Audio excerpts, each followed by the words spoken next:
All right. So I guess What? we're live. I Oh, guess you we're did it. live. You Did I asked. do it? You asked. You asked. Yeah, you did it. And this time the microphone works. Good job. Good job, Stormy.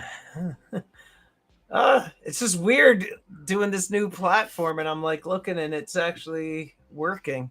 I feel like It, in order for something to work, it has to be complicated. that's typically how it is. I mean, look at our lives, man. I Look at our know. lives.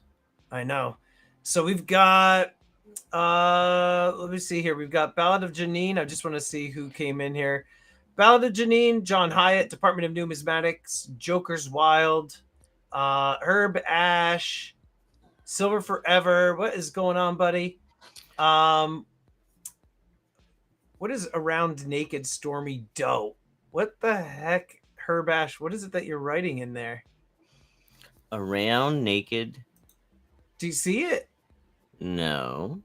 He wrote Around Naked Stormy Doe. I don't know what the heck he's writing in there. The last thing I see is Joker's Wild saying, "How's everyone doing?" Is there more? Where are you looking on the thing? I see Don't Ask, he says two. Silver Forever says, how many is one? Don't Ask says two. I don't know I what think you're on. I think they've been drinking. I think so too. So we're good then. It's actually working. It's working. The audio, the video. Throwing me off. It's throwing me off. So tonight, dude, I was thinking that we would be talking about the best alternative assets to buy. I mean, there's so many different ones that you can own, which makes it the whole world of like collecting and buying like alternative assets just an awesome thing because there's really so many different things that you can be into. Right. And I think some of the difficulty that some people have, I've gotten some of these questions on some of my private chat groups, both in Discord and on Instagram.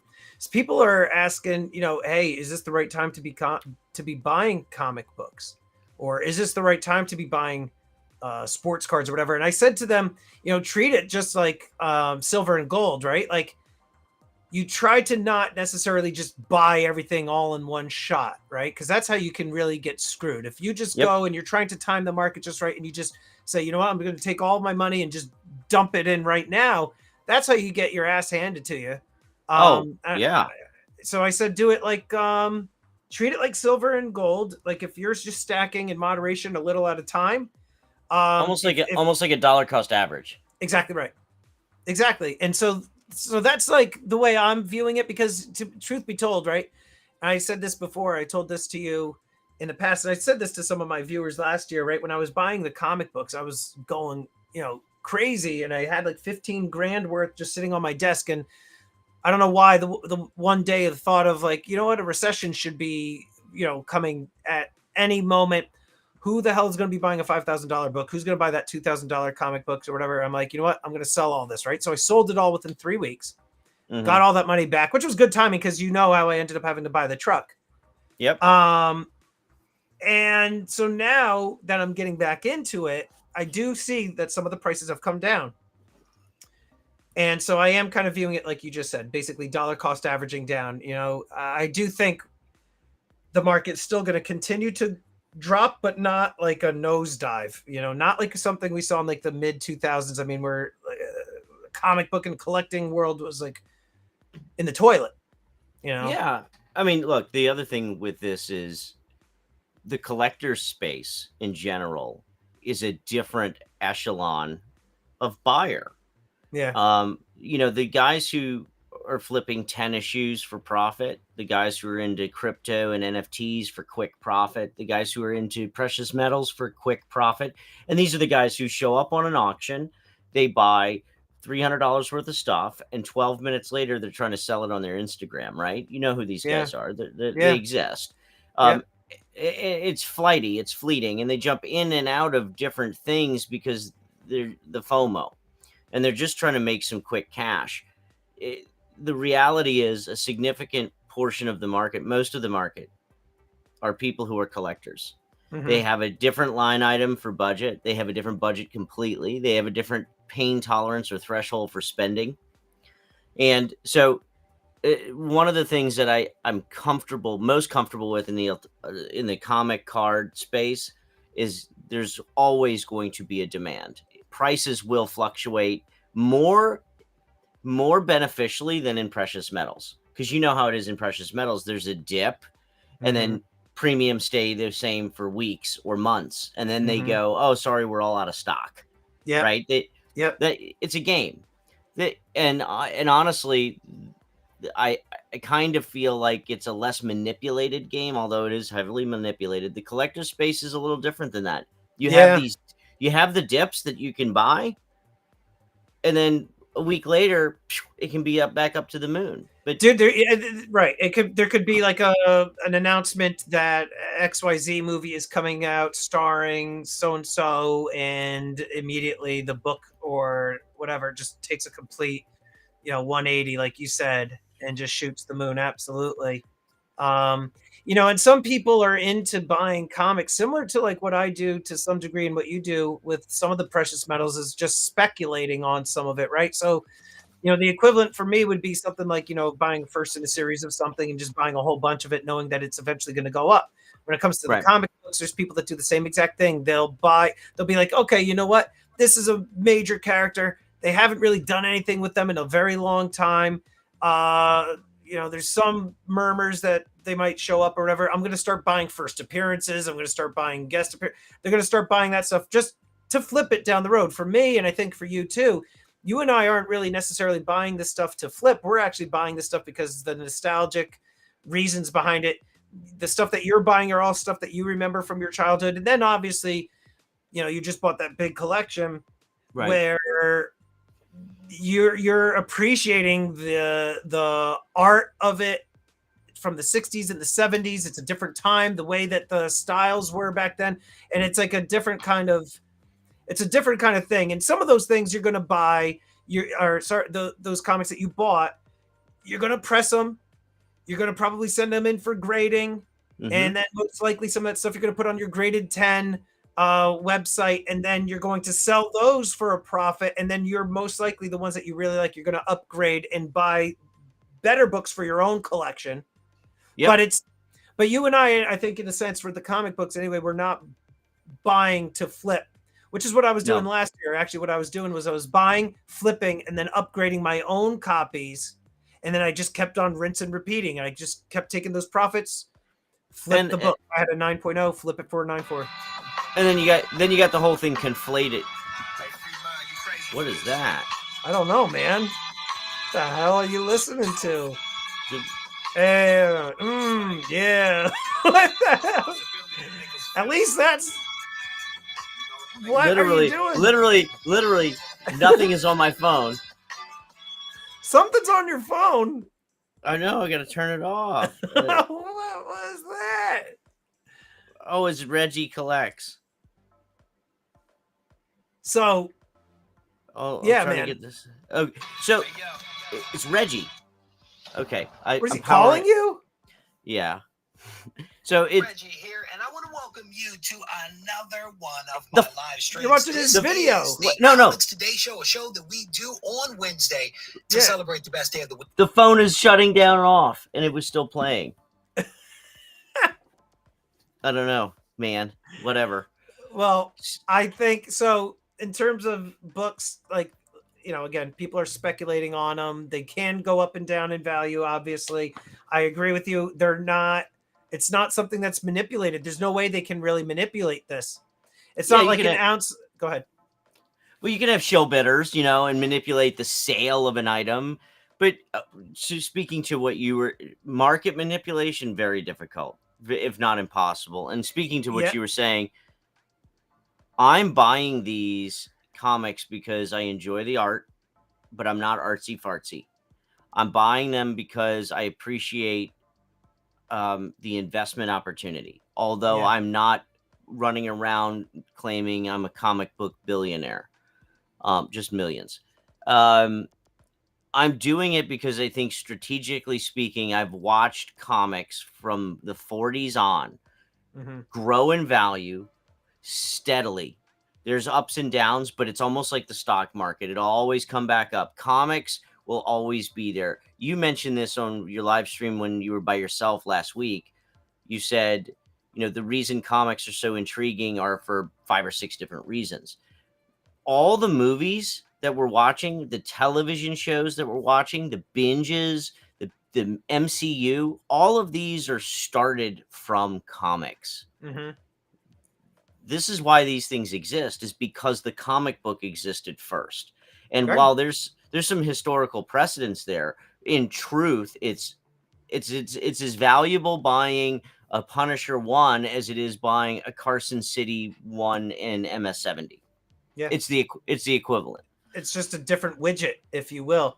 Yep. It's the difference, though, again, and I said this before, is, and you were mentioning it too when you were talking to Paulie the other night, is that there's a lot more, though, also involved with like the comic book, right? Like when it comes to a coin, and I said this before, you've got the two sides, you had the engraver, and it's just stamped over and over and over and over and over again.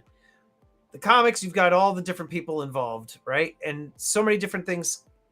You got the people that ink it, the illustrator, the story writer, the colorist, the editors. There's, and then there's just the character, the story, the storyline, the placement, where it's going, what influence it's had on culture, what influence it's had on society. Yeah, and a lot of the times the comics, they take on social issues, and that was some of the things too. Like I forget what I was watching. Stan Lee, I think early on, there's like that little stamp that's on some of the older comics. It's on the upper. If you look, it's like approved by the Comic Association or something like that. And Stan Lee, I think, like disregarded that and would write stuff into his stories that were, having to deal with like some political and social issues and the union stuff, the union print stuff, right? Yeah, and they wouldn't. Yep, and they wouldn't get that little stamp on it or whatever. Yeah, they call it a union bug. In the print houses, it's called a bug. And it's basically to certify that you've used union labor to manufacture or print something. It's almost like a stamp of approval. In politics today, they still do it. If you look at political signs or billboards really closely, they'll have a union bug on it because they want to send the business to a union and in turn get the votes, right? But back then it was way more political. And sometimes you wouldn't even be able to get your book printed or distributed without a union bug. The paper boys were even controlled by the union. So it's a very interesting history to look at this stuff. But I love the idea of having creative, pretty, interesting, historic things in my portfolio of collectibles, in my portfolio of things that I'm going to hand off to my kids when I'm dead, a portfolio of things that if I got run over by a bus yesterday are going to help keep my family afloat, and none of it involves cold hard cash, right? Whether it's gold, silver, jewelry, diamonds, cards, Pokemon, comics.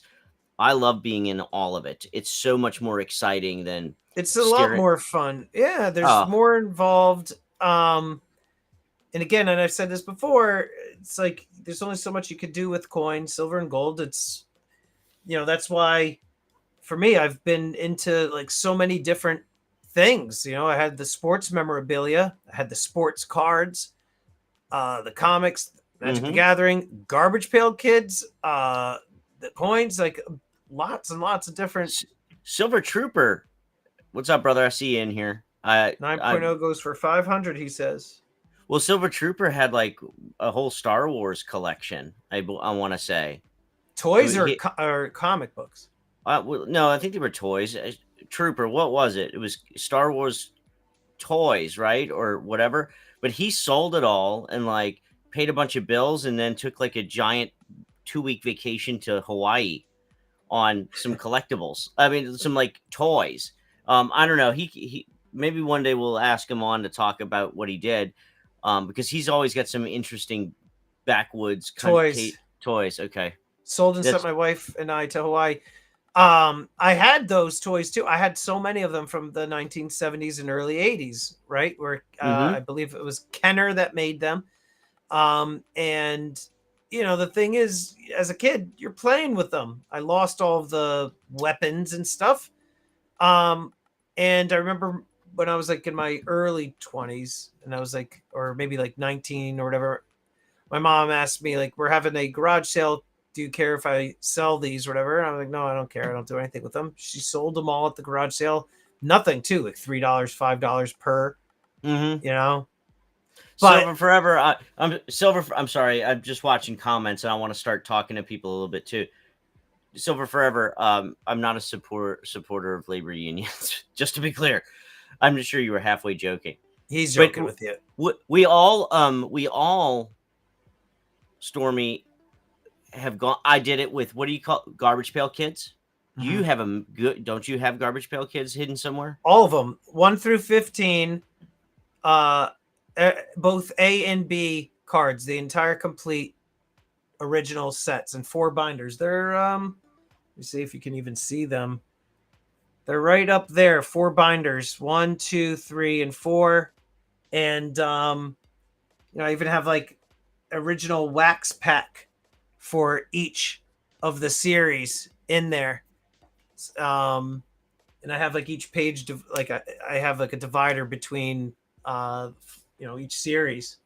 But you don't have the rings, right? Please tell me it's not a ring binder.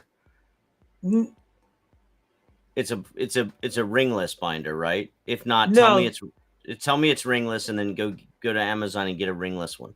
Why? Because it always leaves these little marks on the ring on the cards. Ring dings. Trooper just said it. Ring dings. You can't tell. It's pressure. The pressure from the book leaves little divots in. You can't even. You'd have to press them out. How long does it take for that to set in? Fast. Oh shit. Fast. What am I looking up? Ringless binder. Ringless binder for collectibles. Cards. Yeah. Wow. So I'm looking at like this kind of stuff, like these. Yeah, something like that. It's ringless. It's more like a perfect bound binder versus a ring binder. Well, crapola. Like especially this. Yep, like that. It's more like a portfolio, but it's got the little card sleeves in it, so you can put it in the card sleeves, but you don't want those rings to snap in, because the pressure applies to both sides of the card and you get these divots. Oh crap. Text me what I should be buying. I have a Top Deck 500 card pocket binder. 500 cards. There you go. How many are in the Garbage Pail Kids series, man? I don't know. I don't think there's 500. But I used to think those. Who else in this chat used to think Garbage Pail Kids were like the most risque? I don't know if risque is the right word, but no, yeah, they were like very controversial. Yeah. How many Garbage Pail Kids in this series? I need to know how many of these binders I'm supposed to buy. Series 1 through 15. Well, I don't know. SPB says there's 30 per series. He's wrong. Because there's 44. There's 44 A and B just in series 1. He doesn't know what he's talking about. Sean, you don't know what you're talking about. All right, so I'll start with 1. I'll buy one of these. Gold Maple says, I was never into Pokemon, but many of my students were. I don't know how to play Pokemon, and I don't really think Silver Trooper does either, but he and I are pretty into it as a collectible. I don't know if y'all can see it. This is back here is all sealed cases of Pokemon on the floor. And then I have another 15 boxes on this side. And then I have 4 8-foot long rows. And then I have 2 walk-in closets full. Yeah, I went off the deep end. I went off the deep end because and then I don't know if y'all can see it, but up straight of here, some of y'all who've seen my entire studio have seen I've 1, 2, 3, 4, 5, 6, 7, 8, 9, 10, 12 shelves. 12 shelves or so full of Pokemon stuff up there because I like the older stuff. And I know this is a relatively new audience, but I've Silver Trooper and I flew to Idaho to pick up a vintage box in person because we didn't want to have it mailed. So it's look, part of this is the adventure of it. You know, some people like going coin roll hunting to find the one silver coin after 3 hours of digging through bankrolls. Worth $6.50. Right, worth $6.50. Struck treasure. Some people like to gamble and pay other people to dig through the coins so they don't have to. Some people do ducky races and scratchers and razzles and raffles. Some people do YouTube auctions. Some people do Instagram sales. Some people do whatnot. The world of alternative stuff is massive. One thing is for sure, it's entertaining. And I love like Silver Trooper, you and me and Paulie Buck.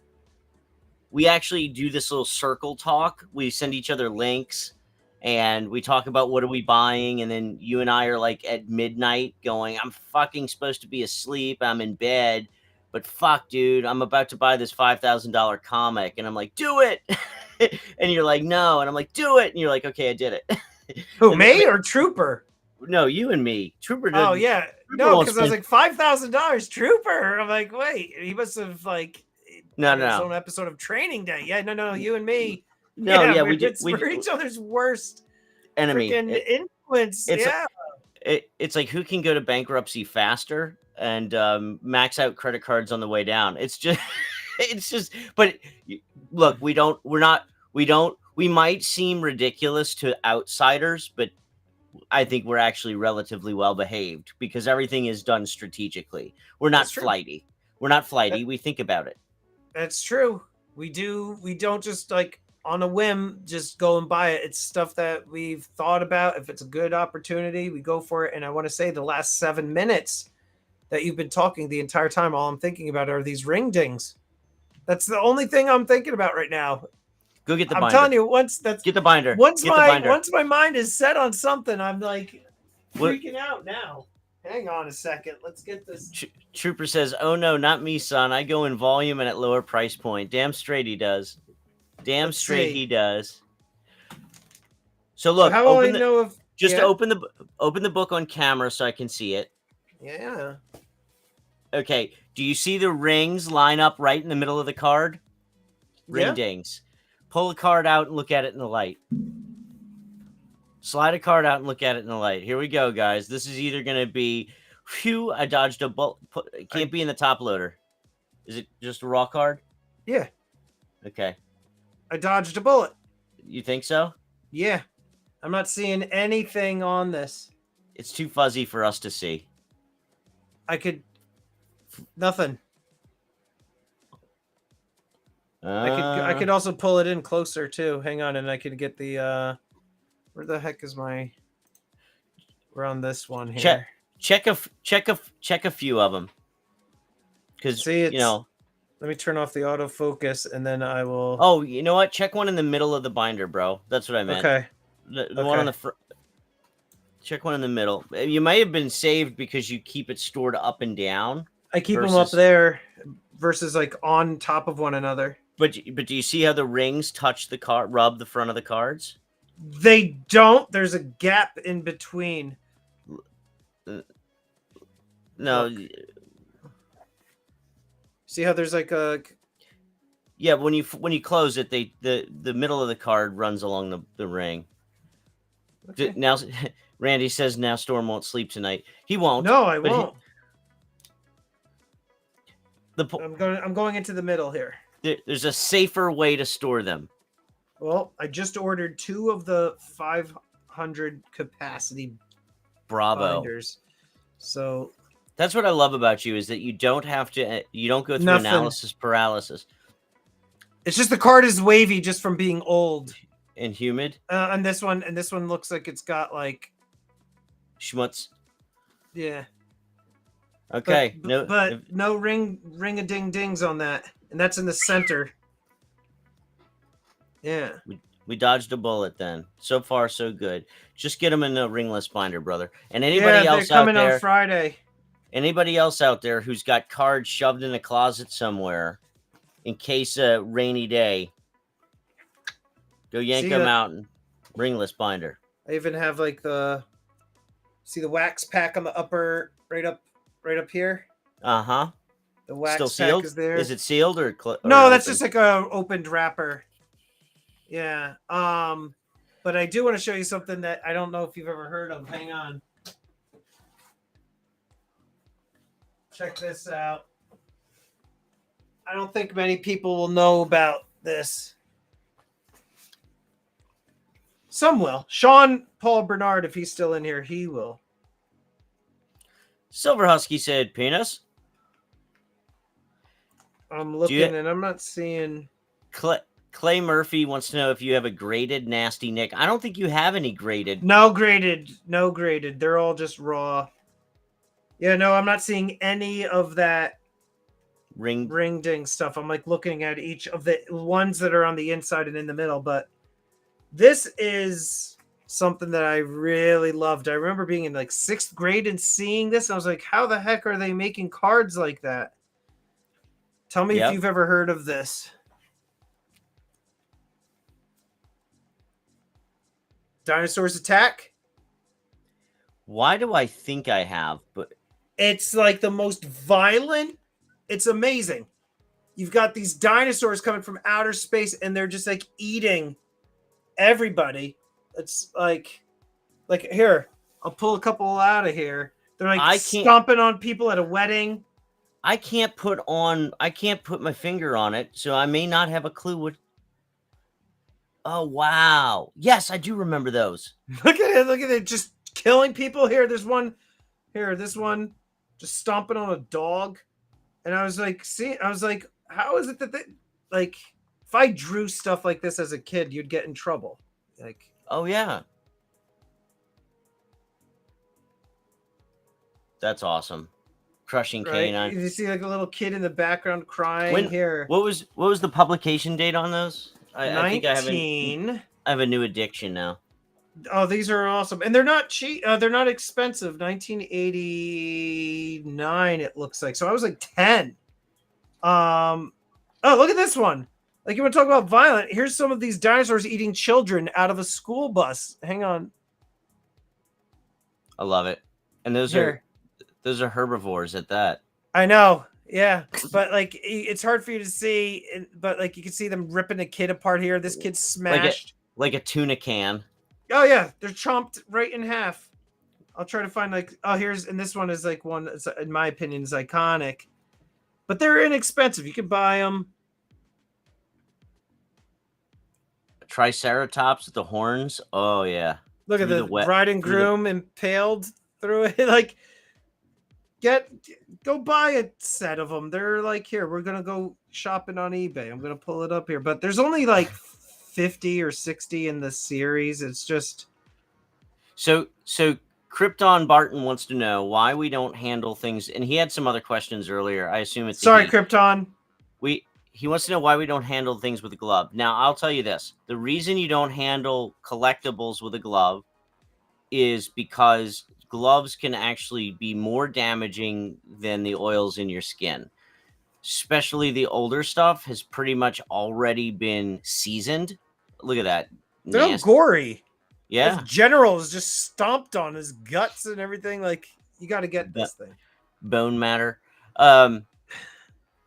But bottom line is gloves, because it removes your ability for your fingertips to feel and sense. You can actually pull corners and lift edges. And grading companies do not use gloves when they grade the cards for that exact same reason. They don't want to be responsible. So when it comes to their feet, so when it comes to this sort of stuff, it's perfectly safe and normal to use fingers. So what's the best?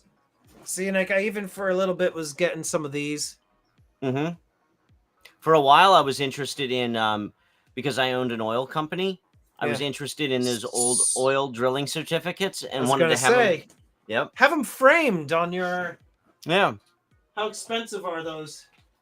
They're not expensive. They're not expensive. It was The like the old stock certificates and drilling permits and stuff. the Yeah, they're not problem expensive. with my office is like I'm out of wall space.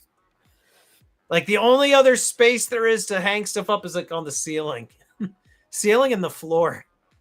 I could tile the floor with slabbed comics. I think that would be a pretty good idea. That would be fun. That would Just be tile fun. the entire floor with slabbed comic books.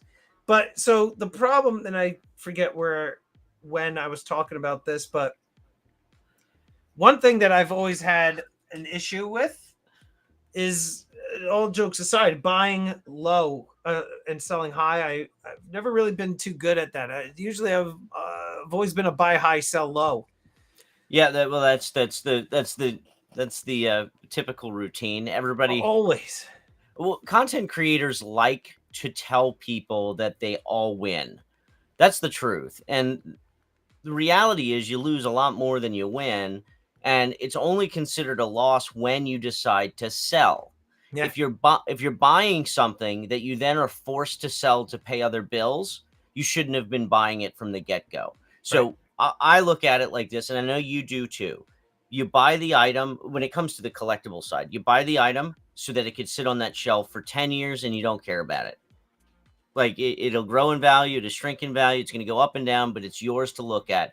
You sent me a video the other day of a guy who bought comics like 10 years ago for Mm-hmm. like 1,000, 3,000, and now they're worth 20, 30. 40,000, 20, 30, 40. I mean, freaking insane. And I just keep thinking of, as a kid, and I've said this before, I would buy the comics, never read them. I was a collector only for the fact that I knew one day they'd be worth more. And I would buy them, board them, bag them, and forget about them, right? And Mhm. I remember the one in particular that I was really good with was, as a kid, I bought this, right? This was like the first one that I was like, that's gonna be worth something one day, right? There we go. So I bought it. I think I maybe spent $20 at the time.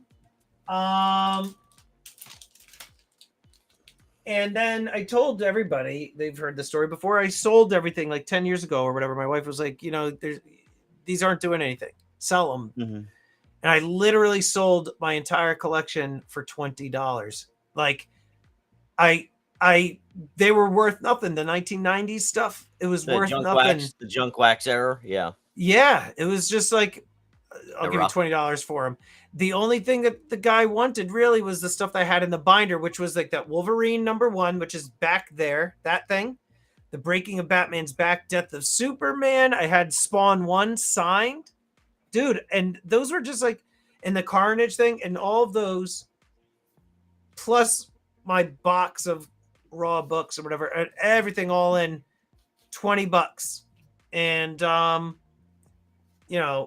now I finally am talking to a chair, which is cool, but I went and got some books. But so the point is, so I sold them for a loss, right? Yep. Fast forward to maybe 5 years ago or whatever, when I was like doing the trooping and the stormtrooper armor. I was at a Comic-Con and I saw a Raw Carnage Spider-Man selling for $100. I was like, oh my God, that's $100 now. Like, oh man, I shouldn't have sold. And that was like 5 years ago. Now Raw, they're like what, 300, 400 Raw. And so Ted Jones says, what's a good price range to buy a CGC 9.8 Spawn #1 sign? So I bought that one back there the other day.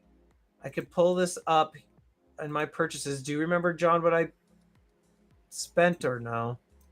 23? No, that's yours. If anything, all no, right, mine. 685 total with shipping. 705 is what I spent on the Spawn #1 sign. But his question was, "What's a good price?" You Oh. found somebody desperate. Yes. I mean, you found somebody desperate to sell. And Trooper says so 800. That's about right. 800 is a good. And I last night. Some people know this. I'll show everybody real quick. Let me. How do I do this? Share screen. It's probably going to fill the whole screen. Yeah, so I'll switch over to my layer. Right? Yeah. So I do that, right? I'm learning here, people. I go like this, and then I go to the graphics, and then I'm going to go to, oh, wait. Like there's no, there that. You go. Perfect. Right here, guys. $42.71 I paid on this X-Men, Giant Size X-Men 8.0. And typically this book goes for anywhere between 5,300 and 6,500. Yep. I bid on it, and I was waiting. Actually, this was during your stream, and I was going bonkers. Yep. And I remember just being like, holy crap. Like, I'm still, there we go. Trooper says you can probably hold out and find another 600 or 700 signed by McFarlane. No way. Not for that. But, you know, I got lucky again. Somebody put it up there for bidding. You look at all the comps. The most recent comp was like 6,500. The one before that was like 5,350. So like the most recent comp was the more expensive one. And then I saw today on Instagram, somebody, I sent it to you, John, somebody was selling an 8.0, same as mine, off-white to white pages for 5,800. I was like, wow, you know what? Like, I didn't feel like spending 4,300 on a book, but when I had an opportunity like that, but then it makes me think, like, okay, 5 months from now, is it going to drop another 1,000? Nah. And even if it does, it'll bounce back because you're not looking to sell it. You're looking to own it, and it'll bounce. I mean, this stuff they never will make any more. They'll always mint another goddamn coin. These things, yeah, they can't make them anymore. They can't make these things anymore. Yeah. I mean, so I went through and picked out some books last night because I started picking out the ones to press, and I thought I had some cool ones to show you. Look at this badass cover. Yeah, I've seen that. And do you know what's cool about it? If you look at his face, the way that they treated the light and shadows, it makes it look like a skull, like the Punisher skull. Did you ever notice that? And it's very, very cool. It's very cool. I have the entire Punisher War Journal set. This is number 1, and they're in mint condition. But you're gonna press those? Are they wrinkly? Actually, they probably don't. They probably don't need pressing, and they don't even have spine ticks. So then you're just looking through them. I mean, do you have any books that were in, because that collection that you bought looks like it was pretty much kept in good condition. So are there really any books in there worth pressing? Oh yeah, there's some definite ones worth pressing. I mean, like, okay, I pulled out these. So you own this one? Yeah, it's right behind my noggin. Yeah. That's okay. So then, by the way, did you see the link I sent you on that one, but in black? Yeah, that's $40,000. That's the error one. So the one you have back there, this one, there was an error copy where the red foil wasn't printed and it was just black. That's an error, and it's about a $40,000 book in a CGC 9.8. So if this is all black, it's because it's a foil error, and holy cow, it's about 40 grand. So this is number 2 in the Venom. The Lethal Protector. Yeah. This is 4. I have the entire set. So these are all mint. I mean, face to face. I'm just showing that one.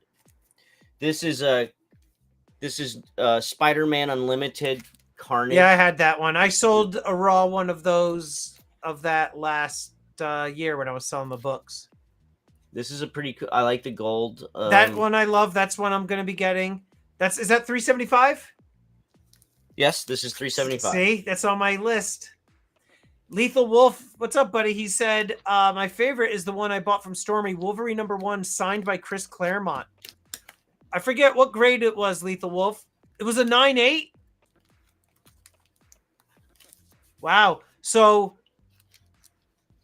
I had that Wolverine behind me in a 9.8. I didn't even remember this DOA. A 9.8 signed by Chris Claremont. And Oh wow. I sold that to Lethal Wolf. Oh man. And how much did I sell it to you for? I don't remember. Was it 1200? So Stormy, I don't know if you can see it, but there is a ink smear that happens on 99% of these Hulk 181s, and it's focus. Gotta hide my eyes. You probably won't be able to see it with the. You see, it looks like a white scratch through his leg. No. Yes. Yep. That's an ink. That's an ink smear, and it's considered a manufacturer's defect. So this is probably a 9.4. This is probably a 9.4. That's what I'm gonna bet. There's no color break on any spine tick. There's no notches. There's no chips. There's no tears. This is one I'm super excited about getting done. This Hulk 181. You're gonna press it? Yep, I'm gonna press it. What's up, Zephiel? Wait, I take that back. I've heard of Eastman and Laird. I saw some television show about them. So, question to you now, because I also sold my Yankee memorabilia at a loss. Mm-hmm. A big loss. I think I probably had like $13,000 to $15,000 worth, and I sold it for maybe like $4,000, $3,500. What would you say then is the best alternative asset to own right now, if you were to, in terms of value and like potential to keep growing? Like, are comics the better one? Are Pokemon the better one? Or sports cards? I'm going to tell you straight up, because I have gold, silver, jewelry, I have Pokemon, sports cards, and I have comics. So I'm heavily invested in all of them by a long shot. So silver is the most the most volatile is sports cards. That can change day by day, week by week. Sports cards are literally volatile, except for some of the older stuff, but that's not really as fun. So if you want to do the active trade, the guys who are currently playing, sports cards are 100% the most volatile. Second is silver. Silver is volatile. When you think about it, it's almost like your credit score. It can go down really easy, and then it's like this grind before it goes back up, if it does. So because of that, silver comes in second. Gold, to me, that's so third. Steady. Gold, in my opinion, is so steady. It just kind of. That's the thing, is it is completely steady. So gold is why it's in the middle of the ground for me. It's not bad and it's not great. It's just steady. Then next would be jewelry. Why? Because jewelry always has some sort of sex appeal, but very few people actually invest in it. It's sort of like a side piece of the stacking world. Then I would say comics are absolutely number one, and I'm not shilling for comics. Let me explain. No, because you're not selling. You're buying them and you love it. I'm buying them. They go up. I have all these softwares that I pay for scanning my cards and tracking the values, and every day I get some message. Your collection has now gone from your sports card has gone from 736,000 down to 733,000 every day. Your Pokemon collection. You can watch silver and gold tumble, go back up, stay steady. There's really no activity. Comics, though, even in a lull, comics are on a trend upwards. So my suggestion... Yeah. What's that? I'm just wondering when the drop, because we saw a huge surge, and you think this is the drop right now? This is the bear market. It's a bear market. Everybody who bought last year is holding the bag or trying to get out because they tried to get in like they did with crypto and everything else. Right. They tried to make some fast money. They thought it was going to keep going, and now the bear market has hit, the bottom has fallen out, and now they're trying to get rid of their books. Don't you think, though, if we do end up getting into a recession, because they're saying 2023 looks to be like when it's going to be official Yep. that we're in a recession. So don't you think around then too, like the bear, that's where we probably would end up seeing bottom? No, because I think honestly, what happens now is people are scared, and so the people who are not in this game long term are the ones bailing out right now. The Because they guys who think are it's coming. they because they're trying to That's catch what I it did before it last year, happens. before it Right. happens. That's what I was doing last year. And I was able to make my profit. But now, like you said, this is the bear market, and I have already seen, like, I've been buying, and I got the stuff that I had last year. I've been buying it less than I paid last year. Yep. And so the people getting out right now, Storm, are the guys who are scared shitless because they had no intention to stay in the game. Mm-hmm. Okay. The real players are the ones who are sticking it out, and they're like, oh, hell yeah, I'm buying. And so I told you this too privately. I was like, one of the biggest problems with people like us is that when something comes up and you can buy it, we have access to the capital to put down on it. And so you're always finding these reasons. I'll tell you, one of the most rare books you can own in the Image world, McFarlane world, is the black and white Spawn #1 variant. It's one of the most rare McFarlane books you can buy. And I now own 2 of them. I'm looking to get my third. The first one was over $6,000, close to $7,000. The second one was $3,000, and this one I'm looking at is about $2,500 because I bought as the market's coming down. So Your dollar cost averaging down.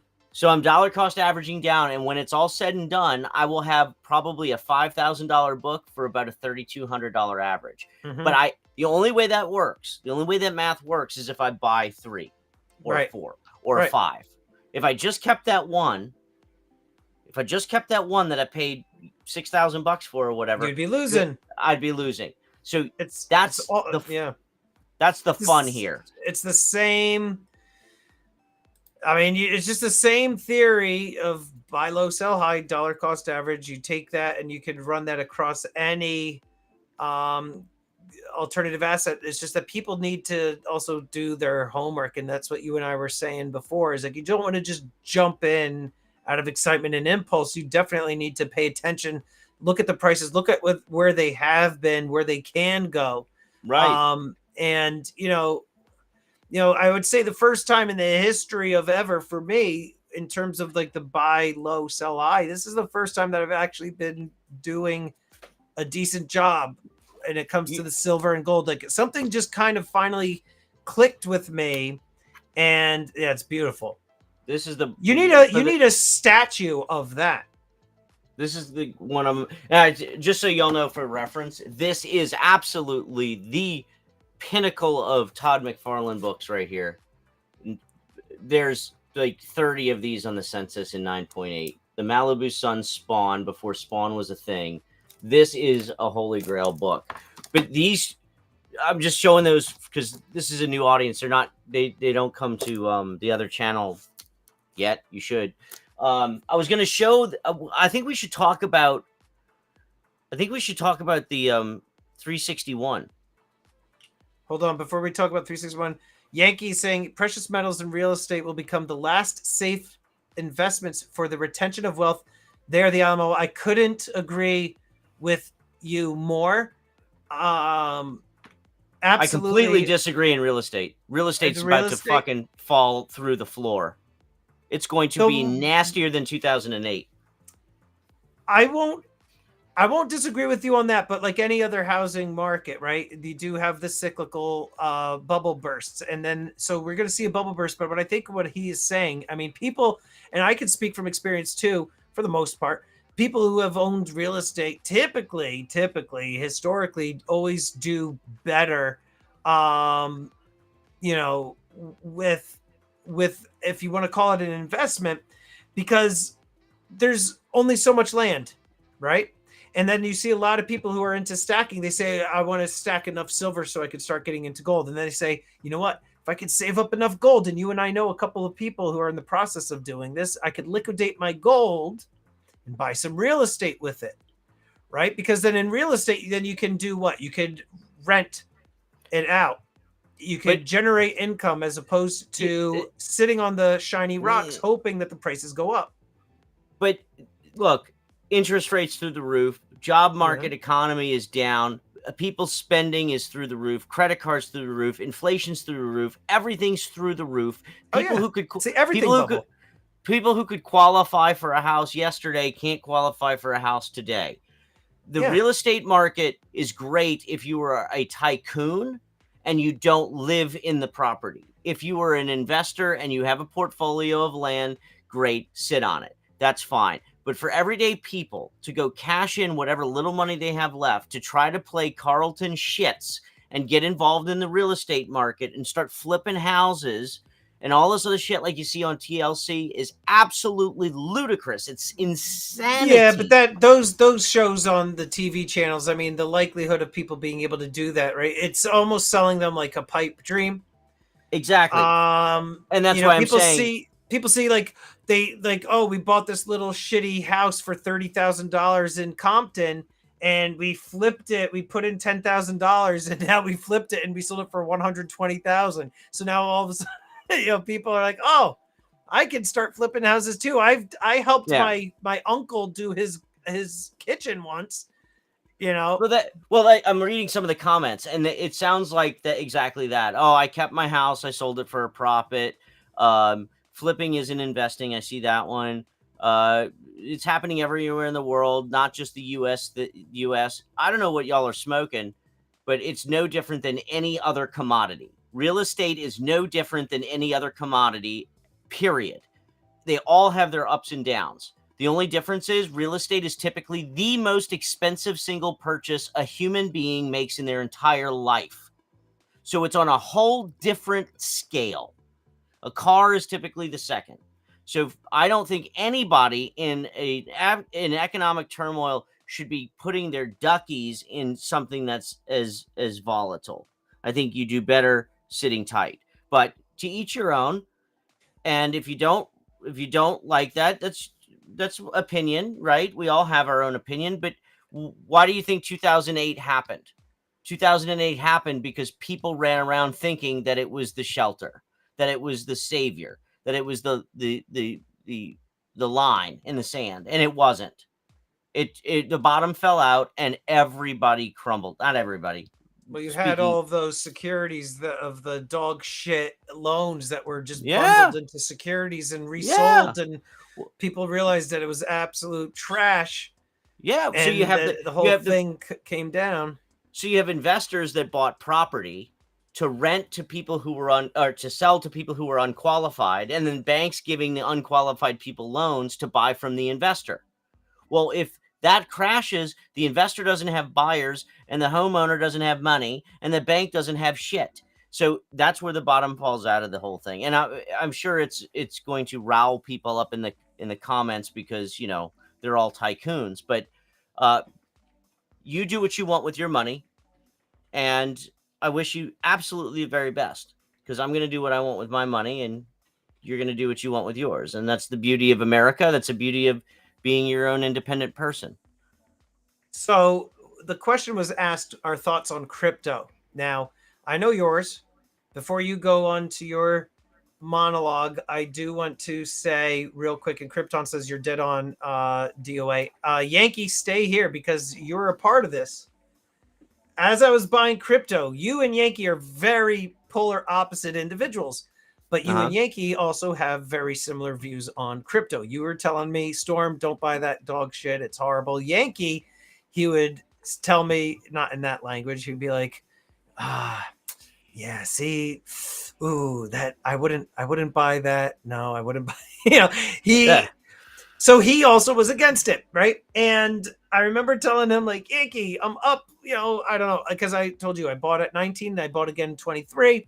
And then it was like up to 66 or 69. And then it started coming down. It was like around 55. And I was talking to Yankee one day and he's like, I'm telling you, it's like a casino and it's going to be burning down.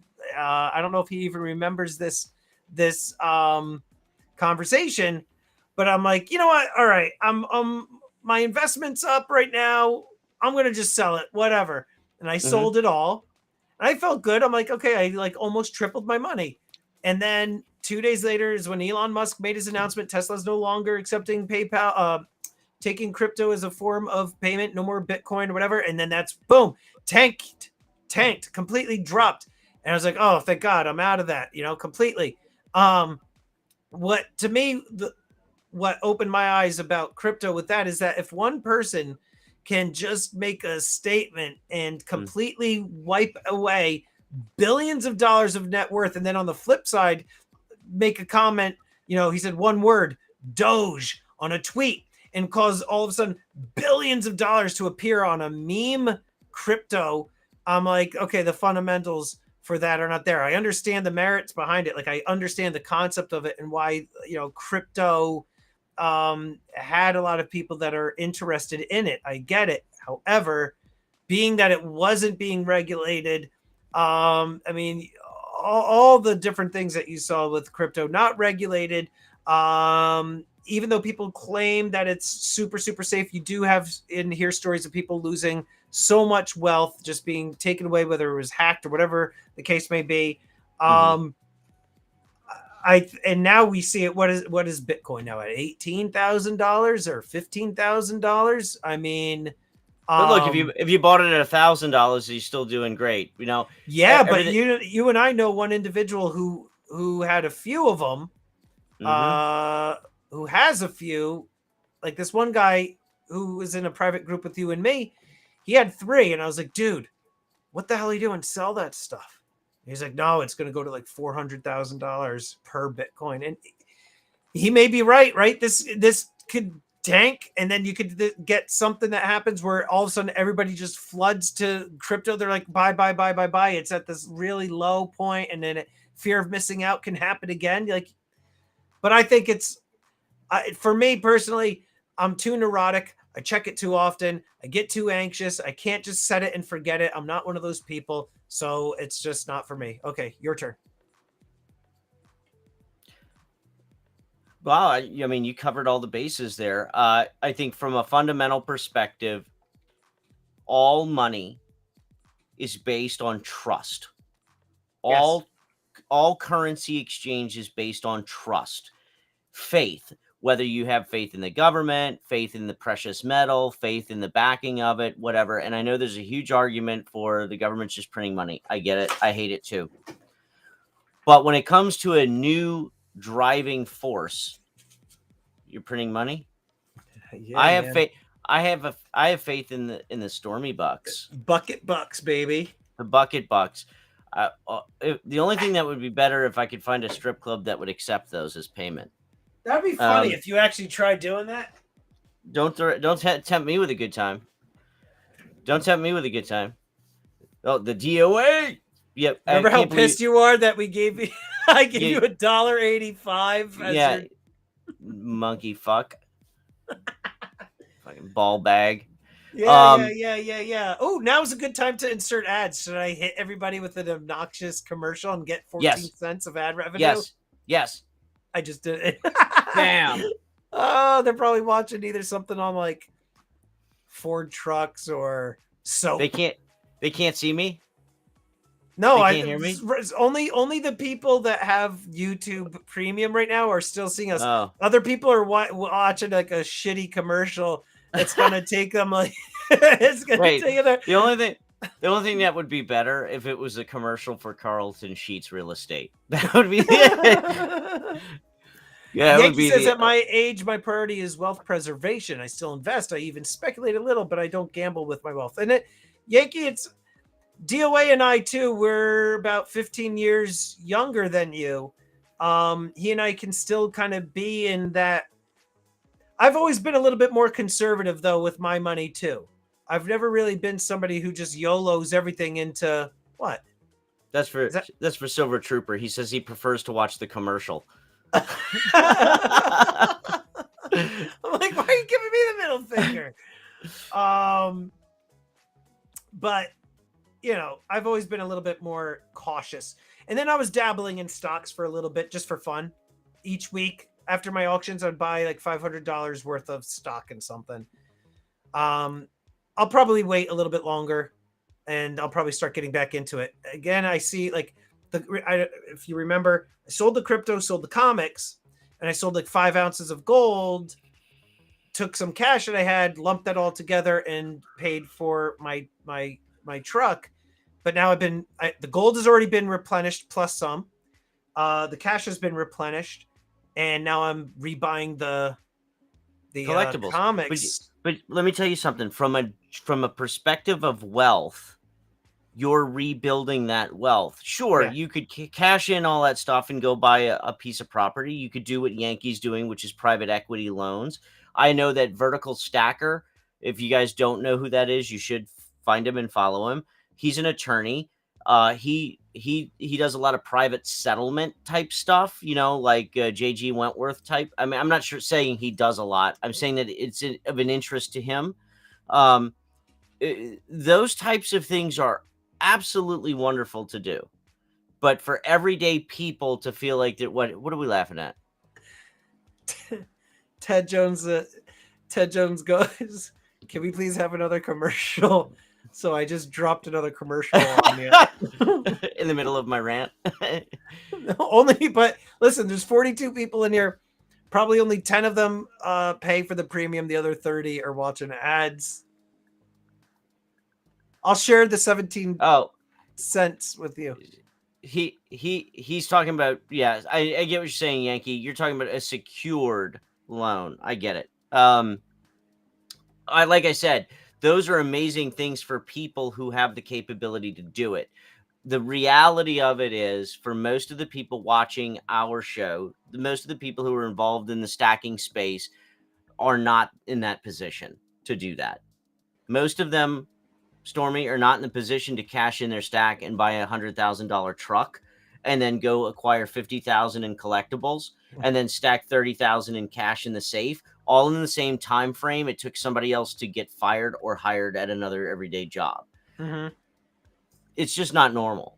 It's a special set of circumstances. And I think what people appreciate more is learning how to get to that position versus hearing about all the things they can't do, which is part of what we're doing in the show, is to say things like, hey, guys, if you may not have a ton of money, you may not have a ton of knowledge, but things like comic books and coins, things like cards, you can get into. I'll put it to them this way. Those of you that are watching, and I've had people ask me, they're like, dude, you're a teacher. How the hell are you buying all that stuff? Government employee, I can tell you right now, I'm in terms of salary, I'm only making in like the mid $60,000 range, right? That stuff is, posted, in the state. So a teacher making in the mid $60,000, $60,000 range isn't buying all this stuff. I work my freaking ass off to be able to buy this stuff, through the sales on my website, on YouTube, whether it's the ad revenue, sponsorships, sales on the auction, private sales. I do a lot of deals on the side, either through Instagram or people just hit me up on my website. But before YouTube, and I'm such a big believer in this platform, I was just making my salary, and I remember I would sit in like my hallway, in my school, like if my kids were at like a Spanish class or whatever, and I'm like looking at my what's up, Todd? Thank you. And I'm looking at my my phone, and I remember like hemming and hawing over like getting a quarter ounce of gold. And I remember at the time it was like $345 for a quarter ounce. And I remember I was like, oh, I'm like, should I get the quarter ounce eagle, or should I buy this quarter ounce, wildlife coin from Canada? That's $5 more. I'll check back in about 10 minutes and see if the price changes. Like I was really like penny pinching looking at that stuff, right? And it wasn't until I kind of like had the idea of doing the channel, and then I was doing the sales on top of it, and then just kind of a light bulb went off, and I just kind of started marketing it, bundled it all together, and then if people find something, in my opinion, if they find something that they really enjoy, they know a lot about, there's definitely got to be an opportunity, a way that they can somehow exploit that or turn that into some sort of money-making stream. Do you know what I mean? Like, yeah, you're defining you're defining the ultimate in destiny. You're the controller of your destiny. You know, we've said this, job, just over broke, right? Yeah. We've also said that your boss will never pay you enough money to move in next door. That's true too. And if you can figure out how to trade a skill or a solution that you create or craft to someone else in exchange for dollars, that is what economy is. That's what capitalism is. And that's truly the only way to get out of the rat race, is to do something like you're doing. Now, you have made it very clear you will never not be a teacher because of the security that it gives you and your family. You may not make a lot of money as a teacher, but you have ancillary benefits. You have the summers off, right? You have some time for holidays. You have a lot of things going for you. Most importantly, you could not be buying $100,000 truck, you not have 100,000 in gold sitting in your safe, not having another 100,000 in silver, not running a show, not having 50,000 in comic books, not with an arcade game. When's the last time you played the arcade game? Actually, when I texted you and said you were fixing the light bulb. No, getting ready to put my kid to bed. It was like 10 minutes before that. So we ate and he was asking me, Daddy, can we play? So we actually sat over there. We were playing X-Men for like 10 minutes. I'm like, okay, come on, bedtime. You fucked up my argument. The point is that I don't really play them. I don't really play them hardly ever. My wife is always saying to me, why don't you just get rid of those things? You never touch them. You would not be in any of those positions, arcade game included, if you were just a school teacher. No. You have an IRA, you have a 401k, you have money, your wife's got 401k, you guys have retirement plans. Yeah. My father-in-law's lost 30% in his stuff. I'm not even looking at mine. You don't it's like, no. But the point is that if you live in fear of everything going wrong, then you'll never progress. No. Find something that allows you to take a skill, a hobby, a love, a talent that you have and exchange it for cash. Yeah. I tell everybody all the time and some people are intrigued. They're like, oh, you have a YouTube channel? And you tell them a little bit about it. And they're like, oh, I'm into blah, blah, blah. I'm like, start a channel. They're like, oh, like a friend of mine who I've known for, I'm going to say 15 years. I met him actually through playing Call of Duty. And the guy's based in San Diego. And he and I would hop on Call of Duty. And then every night we just, in the same sense of humor, we'd be playing it or whatever. So I still talk to the guy. I don't play Call of Duty. I don't even have a video game console, but I still talk to him. And he's into photography. He drives for UPS, but he on the side does photography. And he takes some really nice shots. And I'm like, dude, like, start a YouTube channel on photography. He's like, there are so many channels. I'm like, yeah, but there's so many channels in what I'm doing. There's so many. There's 1,000 channels already doing what you're doing. It's just finding that different thing that will make you stand out in that. And I said, just start doing it. You'll find it will just grow in time. Yankee said something that I totally agree with. Some risk is important, but during a bear market or recession or worse, fallout, total annihilation, Joe Biden gets reelected, you don't care about double-digit ROI. You want steady, reliable revenue streams. That's right. Solidify your foundation is the key. So we played that John Goodman clip, do everything from a position of fuck you. You said that to me. Yeah, from The Gambler. I don't agree with the whole model, but I agree with the sentiment that your life changes when you know your shit's covered. Your life changes when you know your stuff's covered. And I want you to think about everybody's own personal experiences. When you feel like you've hit bottom, that's when the real shit hits the fan. Like your car blows up and you were fired. You go home and they've cut out the power. Yeah. Where do you find $300? You put on the power, but you can't drive your car. Right. Shit begets shit, and success begets success. And so what I really love about Yankee's statement there is if you can get stable, not rich, not wealthy, not double digits, if you can get stable, That's the right platform to start building from. And right now, in like silver and gold doesn't move. It's pretty steady. That's a win in my book in this market. It's a win. That's what I said either in a video that's dropping or a video that I just did the other day, because I was actually talking to my neighbor across the street. He's a trader. And he's like, oh my God. He's like, it's a bloodbath. He's like, how's everything with your YouTube stuff and, you know, precious metals? How's that going? Like, and I said, oh man, it's flat. Spot prices are, you know, flat right now. He's like, that's a win.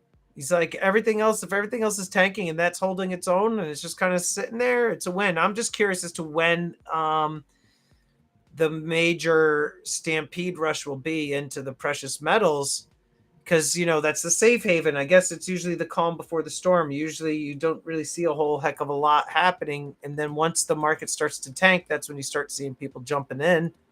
But last year they didn't do that. They jumped into other shit. They jumped into cryptocurrency. They jumped into NFTs. They jumped into cards, and they jumped into all these other things that they don't know anything about, because they got a lot of hype. Yeah, they get hype beasted into this idea that they can get rich overnight because they saw a story on CNN. Yeah. Of course, Yankee, drop the link, dude. He's because some people are asking him about a couple. Yeah, of no, links. Of course. Yeah, of course, absolutely. You know, and then people always hear the story. Oh my God, my friend's college roommate, he had like $5,000. He bought Bitcoin when it was like $1.17 or, you know, 42 cents, and he bought, you know, 100,000 Bitcoin, and now he's worth like $17 million. Like, people hear those stories, those get rich fast, and I guess just they hear enough of those stories. There's enough people that are getting rich fast. So, but they're only talking about the wins. You know, they're not talking about the losses and the people who are living in the streets now. And it's the fear of missing out aspect. You know, it's that FOMO. And I'll tell you that because of those things, it has distracted the standard practice of resorting back to old faithful gold and silver. And so what I think needs to happen is, you're looking off into the sunset. I'm looking at Dinosaurs Attack series, so that way you could buy it. You're shopping. I'm listening to you, but what needs to happen is people need to get over the hype of all these alternative things, the get rich things, before precious metals will bounce back to be the standard safety net. But if that takes a year, if that takes 5 years, if it takes 10 years, you know, some of us will be ready and waiting. I think the biggest mistake new people can make in precious metals specifically, or even collectibles specifically, is having this mindset that it's going to be every decision is going to be a win. You got to get it in your head that that's not the case. I know. And some people, unfortunately, they don't really look at things in a realistic light like that. One of the biggest difficulties that I have had, and this has happened a couple of times with silver and gold, and it's all about weathering the storm. But when prices are high, I still have to source silver and gold just like any other person who's reselling. So I'm also buying in a height. And then when the replacement cost, when the new show is fantastic, says Krypton Barton. Thank you so much, man, for the super chat. I appreciate that, buddy. And Todd earlier, thank you so much again for the $20 super chat. What was I saying? I got distracted by the sounds of money. God damn it. And a link. Squirrel. What the hell was I saying, guys? What was I saying? Holy crap. Well, there goes that thought. That's what happens when you're either getting older or, because of COVID or whatever. Now, let's move on to the next thing. Maybe somebody was listening. Silver Trooper will tell us replacement value. Oh, you were talking about the auction. You have to buy stuff. Thank you, Marco. Yeah, buy it at the high, and then people are buying at the high. But when the premiums come down and the spot prices come down, I'm still stuck with all that inventory that I bought at those heights. Mm-hmm. And so now what I have happening right now is that my profit margins are taking a hit because spot prices came down, premiums came down a little bit, not a lot, thank goodness for me, but premiums came down a little bit, and so now my profit margin shrinks a little, Yeah. And the key is to, and it's hard because I say this all the time, there's only so much capital that I have, and so I have to kind of pick and choose my spots carefully. And when I buy items, like I can't buy every first new release.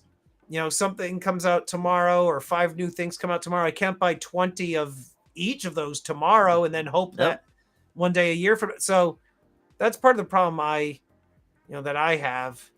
If you look at what you buy as coins and replace it with houses, what do you need to profit from that? You need a willing buyer.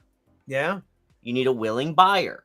Otherwise, you're just accumulating stuff and hoping through the natural process that it grows in value. You need to realize that value by not only buying things, Stormy, but buying things that you can then turn around and sell, which is what people forget when they say, oh, I'm just going to start a YouTube channel or I'm going to start selling shit on Instagram. They forget that it takes chemistry to make this all work. It's not just it's not just tick boxes. You can end up buying a whole lot of stuff that you can't get rid of. It's a good thanks, Yank. Thank you, Yankee. Absolutely, buddy. And Mr. Planet Prophet says, I started my channel. Took me years to buck up the courage. And, let's see. Randy said, would trust these two if they were drinking. Would trust these two if they were drinking. I think Randy's drinking. He would trust these two if we were drinking. Yes. So even if we were drunk, he would trust us? Is that what he's saying? Yes. We love you too, Randy. I love Randy's late night chats. He'll message me some random bastard. Do you know who's funny too? Ninja stacking. And so like Randy Matthews and Ninja stacking. I love Nate. Nate is so funny. Nate is so funny. I remember when I first met Randy Matthews and I go on his channel, it's just like 4 videos of him like in the streets of Philadelphia throwing firecrackers at people. And that's still more content than I produce. It is. And I've been on your ass for 2.5 years now. Empire Precious Metals, talk to Tim, Yankees LCS, about this. Let's say you sell 100 ounces today. You immediately buy 100 ounces to replace spot price drops and margins decrease when spot goes up. I have to read that again. Feels like a riddle. I talked to Tim. The second half is only what matters. Let's say you sell 100 ounces today. You immediately buy 100 ounces to replace it. Spot drops, margins decrease when spot goes. Okay, so Incarnate, here's the problem with that theory unless there's a continuation. He says your margins go up and keep cash flowing. The problem is the difference between spot and market value is your premium. Premium spot can go up and down all at once. Premium is what is going to matter. It's a math. Yes. That's exactly what I see what he's saying. If I sold 100 things today, go and rebuy those 100 immediately, and then spot comes up, and then you're good to go. Premium has to adjust with spot, and sometimes the premiums don't. And that's what we're seeing right now is that huge divergence that everybody is talking about, especially the resellers. You're not seeing that correlation of physical metals being tethered to the spot prices. The days of buying $2.50 over spot eagles are gone. Like that whole model has gone by the wayside. Yeah. So if you sell 100, at 5 over spot and then it tanks and you replace it, you'd want to do it again. But the natural progression of things is the marketplace, your customer base looks at spot and says, wait, it lost $3 overnight. I should be paying less money. So that variation between what somebody's willing to pay and spot price is in the legal world called diminished value. And that diminished value is really what can put people out of business. Yeah. It puts people out of business if they're not prepared to hold. Yeah. So going back to the one question where the person was saying, like, just I think incarnate, just replace the 100 that you buy. It doesn't work like that, because let's just say I buy coin X at $50 and I buy 20 of them and I sell them for, I don't know, 55 or whatever. Like it just doesn't work like that, unfortunately. He says, if it were that easy, go ahead. He says, I totally get, if it were that easy, everybody would be doing it. He says, I totally get it, but if you stack and don't sell, you may be waiting years. True. But what you're doing with stacking is trading cash dollars in the bank for precious metals in the safe. You're not really spending your money. People look at it incorrectly when you think you're spending your money on precious metals. If you look at it as a replacement, like it's still money, it's still value, but it's in your safe. If you look at it that way, it's a whole different ballgame. If you're looking at buying precious metals as an expense, like buying a car or a new bowling ball or a new pair of shoes with diminishing returns or complete liabilities, well, then yes, you are correct in your sentiment. What were you going to say? But then also to what Incarnate's saying, I was just going to type it. You have to also remember, Incarnate, a lot of the sources that some of the resellers buy from are not bringing their prices down. So they are here they are. They sell, let's say I buy it at this price. Okay. And then let's say prices are starting to come down or whatever. And like for spot price, and I sell my widgets, I sell my particular coin, and I go to rebuy, their prices are still up here. They're not lowering their prices. And he's saying, he's talking bullion. And what I'm saying is, even if you're buying generic Buffalo rounds or whatever, a lot of these places aren't necessarily dropping their prices as spot goes down. So if I'm sitting on some and spot's dropping and I sell some off, my margins shrink, and then I go to try to rebuy them, they're still holding their prices up high. Because of the premium, the diminished value between market price and spot is the premium, and that's not shaking as fast as it should. Yes. People are confusing second, third, fourth tier markets, are confusing the idea of spot price and market value. Okay. That's like when how long did you have to look for your truck? Months? Because they didn't have any? Yeah, it took like a couple months. But didn't you call me and say, dude, I need to go now? Yes. They just rolled this damn thing off the truck. They're not going to get another one for months. They can't get one. That's the same exact thing. You were willing to buy the truck, but because the demand was there and they didn't have the supply, they could ask anything they wanted for that damn truck, and somebody was going to pay for it. Somebody was going to buy it, and I wanted it to be me. It had to be me. And remember too, like I wanted the Denali, and I still to this day now I like look around and I see, somebody with the Denali, and I'm like, well, look, my first call when we moved back here, my father-in-law was a worker at a plant, and he drove this little Nissan Versa to and from work on the interstate because he didn't want to get his car ruined with chemicals and all that other stuff. So we took that car and we used that car. That car was worth about $1,900 in 2019.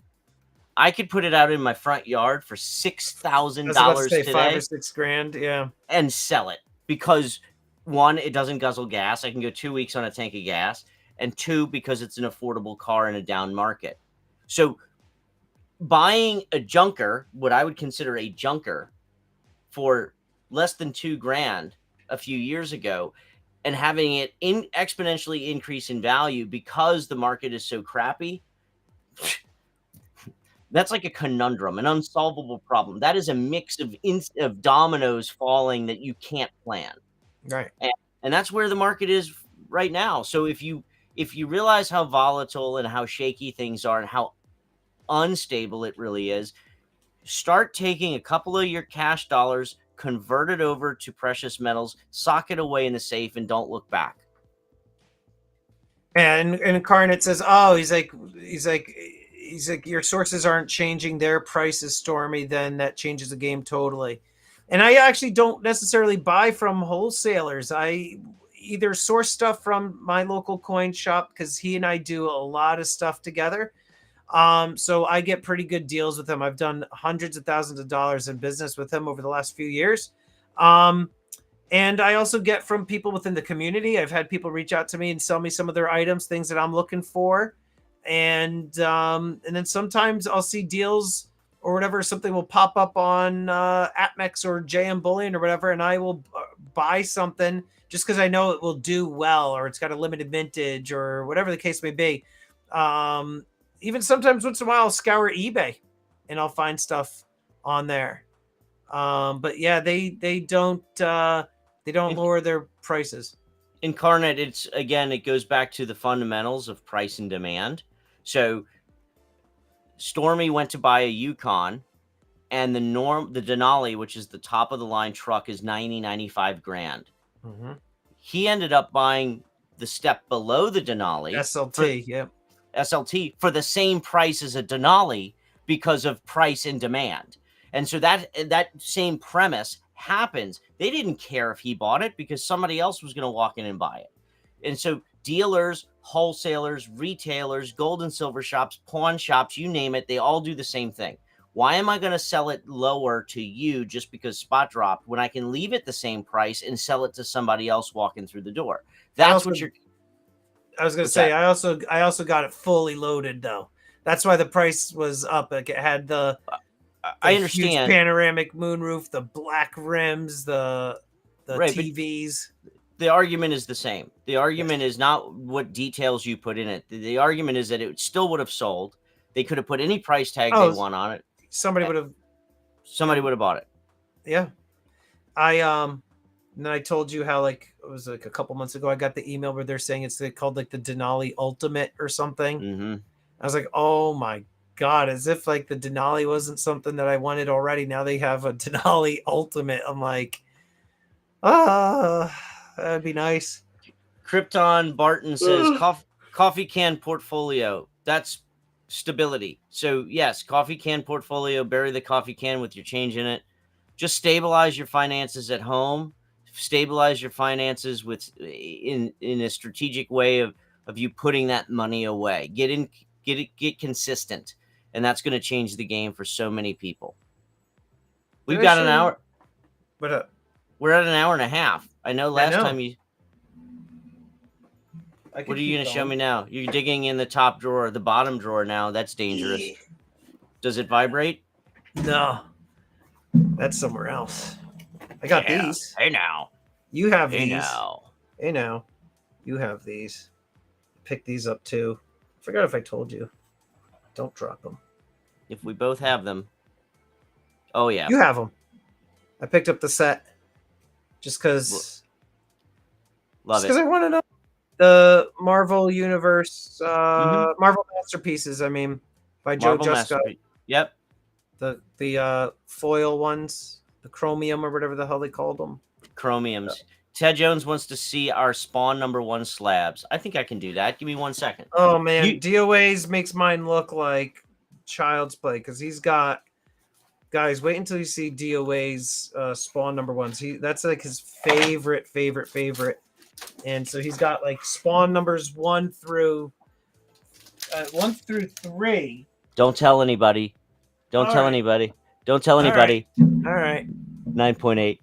Oh man, there you go. SPB is 9.8. He keeps posting stuff too on Instagram that he keeps getting. But now I got X-Men coming my way. Now I'll tell you, I'm looking at Wolverine. Incredible Hulk 181. I think is on my next list of things that I'm going to try to get. Let me see. Hulk 181. New Mutants 98. First appearance of Deadpool is also one that I want to get. Marvel Spotlight 5 for Ghost Rider. I might try to get that one.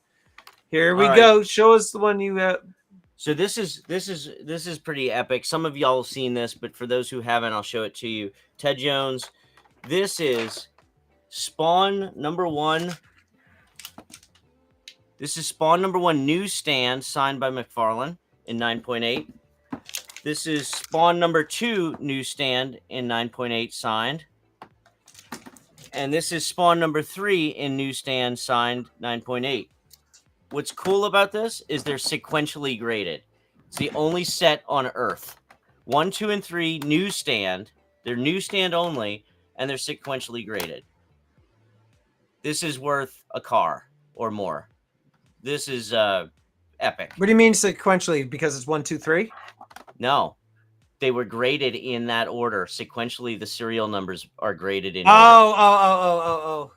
So for 3 different books to be signed at 3 different times, but be sequentially graded at 9.8 flawless, 9.8 essentially flawless, is an impossible task. The fact that they got sequential makes it so. That may not be a big deal to a lot of people. It's huge to a collector. It's huge to a collector. Yeah. What was that lot that I found? Remember, it was 1 through 10, 9, 8, all signed. Yep. But it was like 11 grand or something. And you were like, really, only the first 3 are the ones that are worth anything. I just can't buy. I don't know. There's like a slow creep with this addiction too, guys. Like, you know, I remember last year I was buying them. I'd buy one for like a couple $100. Then it like went into like $500. And I was like, oh, why not? I could do 800. Then I pushed it to 2,000, and then I was like 4,000. So you got. Yeah, the whole. Those are all hanging up on my wall. Yeah, I have the whole set. Why are those 2 the same? Is one newsstand? One is newsstand. You don't have the whole set. Where's gold? Yeah, they're over there. I just can't carry them all. I have the entire whole set. I have platinum. Shut up. And I have platinum and I have chromium. I have the entire set. Go get it. It's all right there, dude. Go get it. Go get it. It's all. I don't see anything other than just a bunch of stuff piled over. I go get it. I'll get it eventually. Look, I'm stacking stuff up one at a time, bro. Look. Now we see somebody doing heroin. Like, what the hell are you watching in the background? So, but hold on though. You're a fan of Spawn. You need to get the Spawn book that's of that pose. I had it last year. Of what pose? That Todd McFarlane pose. Right? That's Spider-Man iconic. Oh, you have it in your hand there, you donkey lips. Is that what you're showing me? Which one? No, not that. No. What you just held up. Spider-Man 1, where he's kind of crouched down, sitting on the... You had all 4 of those in your lap. They did the same pose with Spawn. No. Yeah, I know. I don't have that one. That's the same, but same concept with that one with Spider-Man 300. So you need to go get the Spawn. I think it's Spawn number SPB. If he's in here, he would know which one it was. But they also did homage covers. I think they did Venom in that pose. They did Wolverine in that pose, I think. Yeah. But since you're a big Spawn guy, you need to do that as well. I love that cover. So I've got the same 4 that he was just showing you up on my wall there. So I have. Go ahead. Go ahead. No, I was just gonna say issue 13 is the black suit. It's just such a cool. I don't know what it is about that cover that is just really freaking awesome. So I have 1 through 10 in Blue Label, and I have 1 through 10 in Signature Series McFarlane. I then have 1 through 3 Signature Series sequential newsstand. And then I have 9.8 black and white number 1 and 9.8 Malibu Sun. I literally have the Grail set from McFarlane. So Silver Forever just asked a question that I told you last night or whenever it was like midnight and you and I were texting like, I want to buy something. He's asking, what do you think about Walking Dead comics? And what did I tell you to buy the other day? Walking Dead number 1. Yeah. And it's within reach for you. And I had Walking Dead 100 signed by Kirkman. Walking Dead number 1 CGC 9.8. Trooper, if you're still here, he you got have that this- for a really good deal. Trooper did, yeah. But Trooper needs to go ahead and get himself the gold one. The gold one's the second printing, though. But it's gold. Come on. Yeah. So right now I'm seeing Walking Dead #1, first printing. Buy it now, DOA. $3,200. You could buy it at 9.8. Walking Dead #1. Can you put it on the screen? Yeah. DOA, do you have a Coyote 9.8 first Todd McFarlane work in comics? No, I do not. What is what is Coyote's? No. Okay, so just to be clear, I went with Spawn because that's what started Image Comics. So I know he's got some really good stuff out there in other series. The problem that I have with this, do you know what my problem is, DOA? I've told you before. What's my problem with this book? It's the old label, so they have It's the the old sticker label on the slab. Yeah. That's like a deal breaker for me. Because your OCD doesn't want the scratch sticker. It doesn't want the scratch sticker or the sticker that's peeling off the top of that edge. No, But you see, okay, this is a great this is a great example. I would look at this 30. What is it? How much is it? 3,200. 3,200, probably 3,600, 3,500, something like that after taxes and title and license and shipping. I mean, first of all, this guy's only got 76 feedback, so that makes me a little nervous. But the bigger issue is I have so many other books like the McFarlane Spider-Man Venom that I want to get in that same price range that I don't know if I would. I don't know. Here's one at 4,400 now.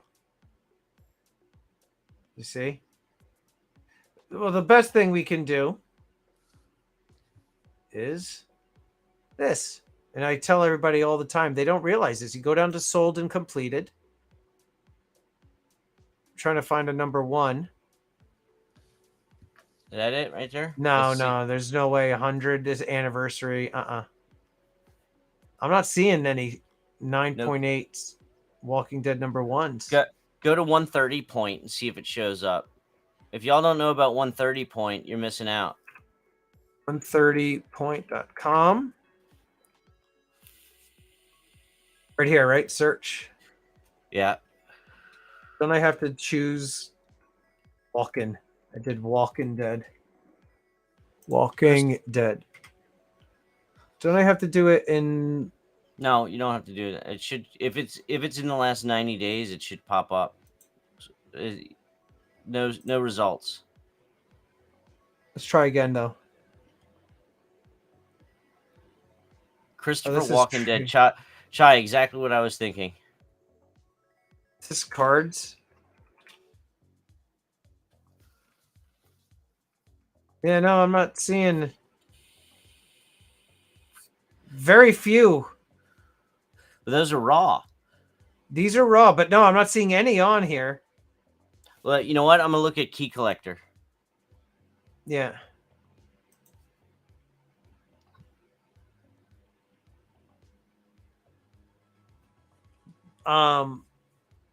So Walking Dead. Yeah. I'm sorry. Go ahead. No, I would say if you had the money for Walking Dead 1, it's just a key thing.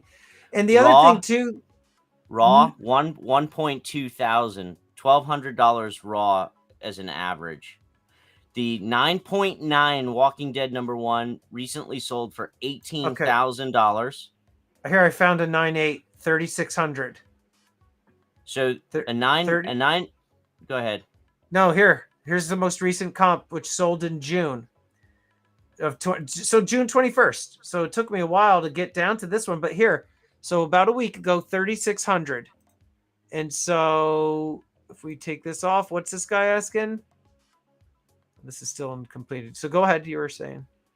I'm saying that there's only 7,200 of these books in existence.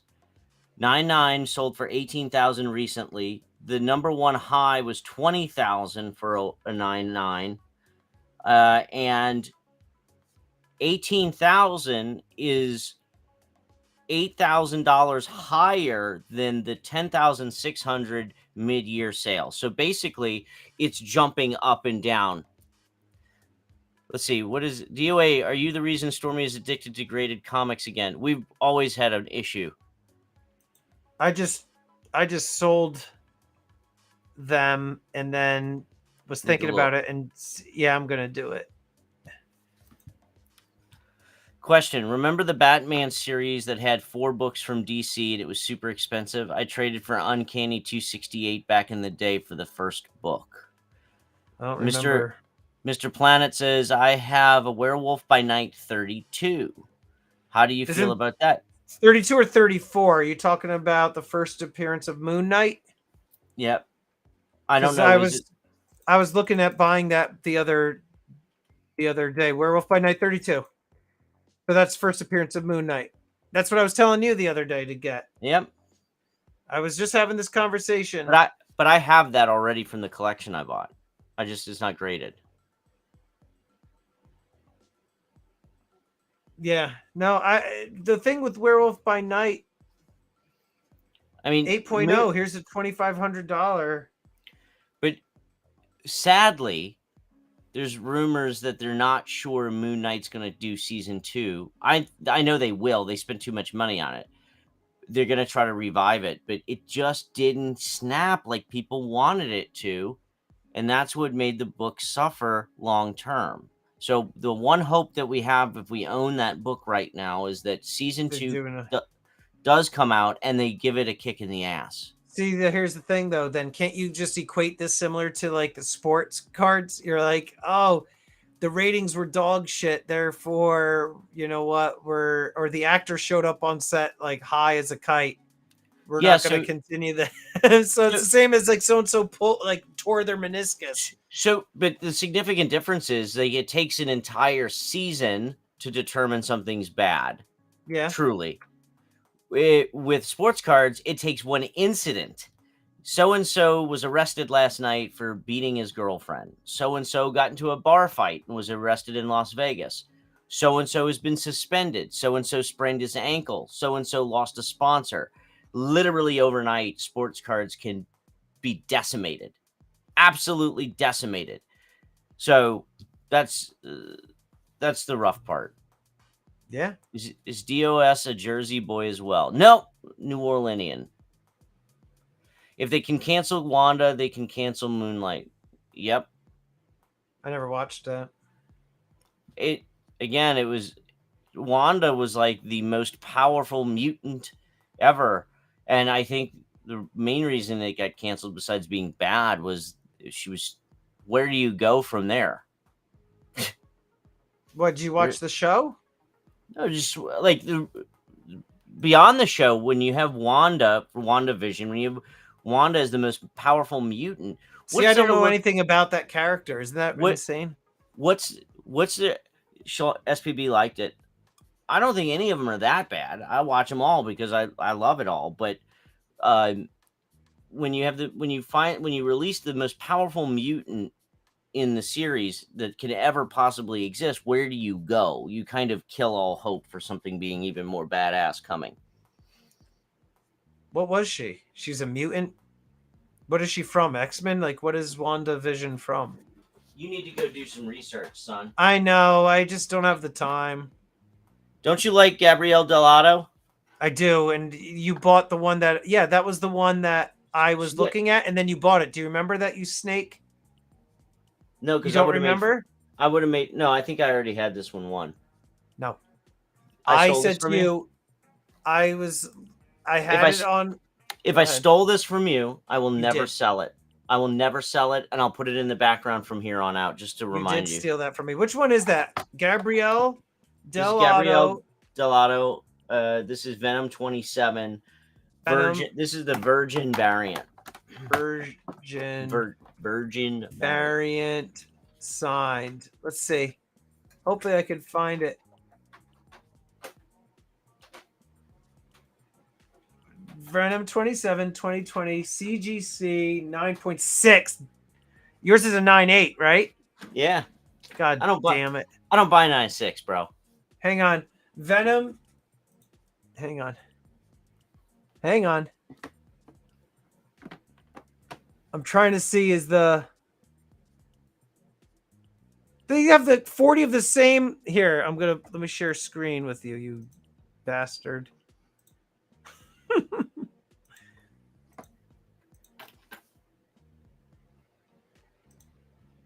Look. They have They 40 of the took, same look, why'd they listing? take 40 of the same picture? How many feedback does this idiot have? I don't know, 58. But And they're all look, okay, there we go. It's a new label. $515. How much did you buy yours for? 300 something? yeah. Yeah, I remember. I had to watch this. I might have to buy it. Let me copy, paste, search. Let's see if I could find it cheaper. 515. No. I have those too.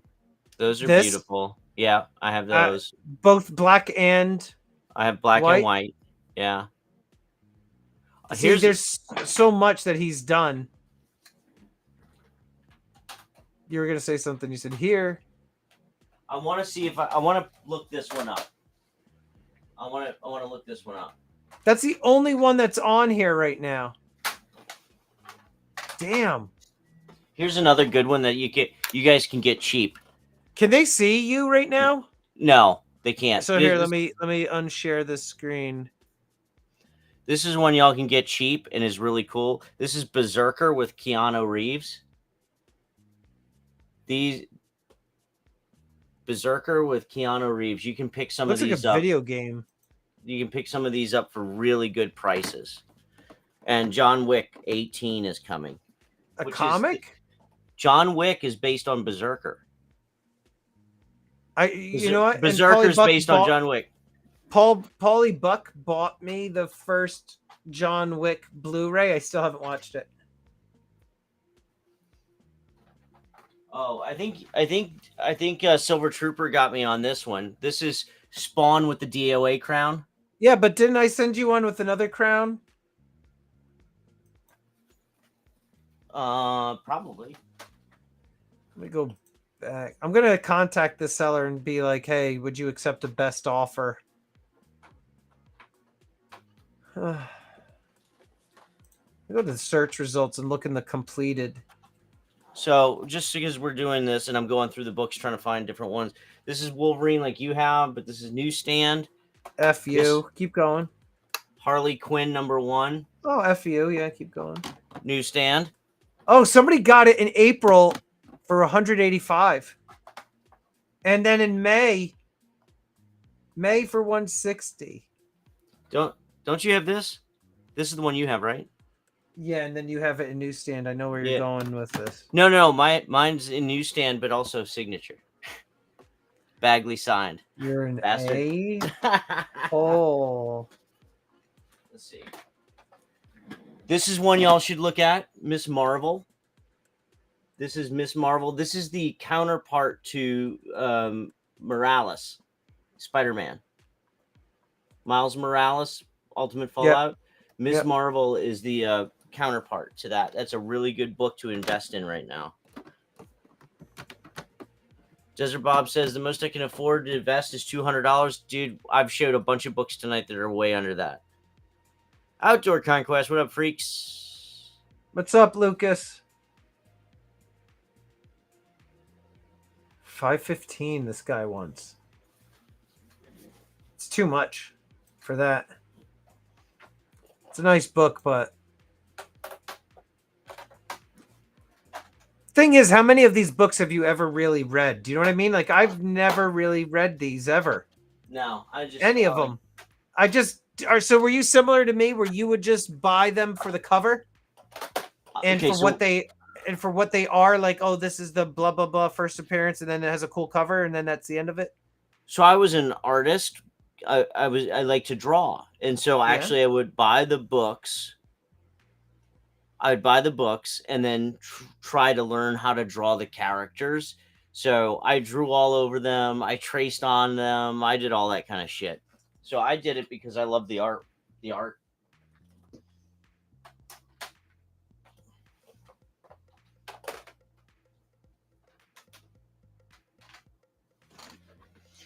Is this the one I've just been bidding on? Yes. I just put in You're bidding on one that you already have. It's the one that you're bidding on the newsstand. Fuck. Go look, because if it is, I don't need it. you don't need it, and you have to hope that somebody outbids you. And this one. No, that's a different one. No, I know, but I think that's a Venom versus Carnage. You could just send me that one as a gift for my birthday.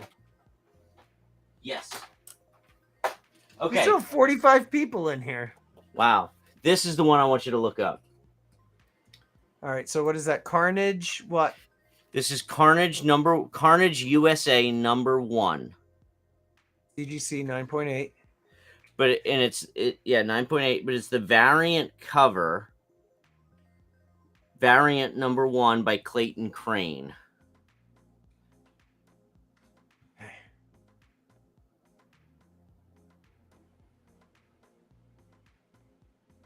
Not seeing anything. Show me the picture. No. I typed it in. I'm getting all the Venom with the American flags. What's your comment, Ted Jones? Oh, it's hurricane ass wiping material? Yes. David Todd says CGC bubble will pop. It's already popped, Daddy. It's the bear market. It's heading downhill, and that's why we're buying. Do you know what you need to go get? What? Go pick yourself up that Predator. That I'm go waiting pick yourself up I'm some Predator. It's coming down, and I'm waiting for it to go down further. Are you sure? I'm sure. It's Predator coming down. 9.8 CGC. 2 weeks ago, it was $800. See where it is. Listing $9.99. See sale prices. Hang on there, Bubby.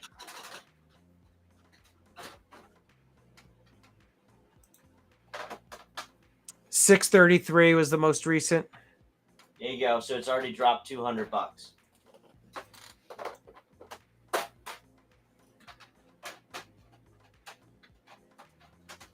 I have a feeling Predator 1 is going to get down to about 400, and that's when I'm going to pick it.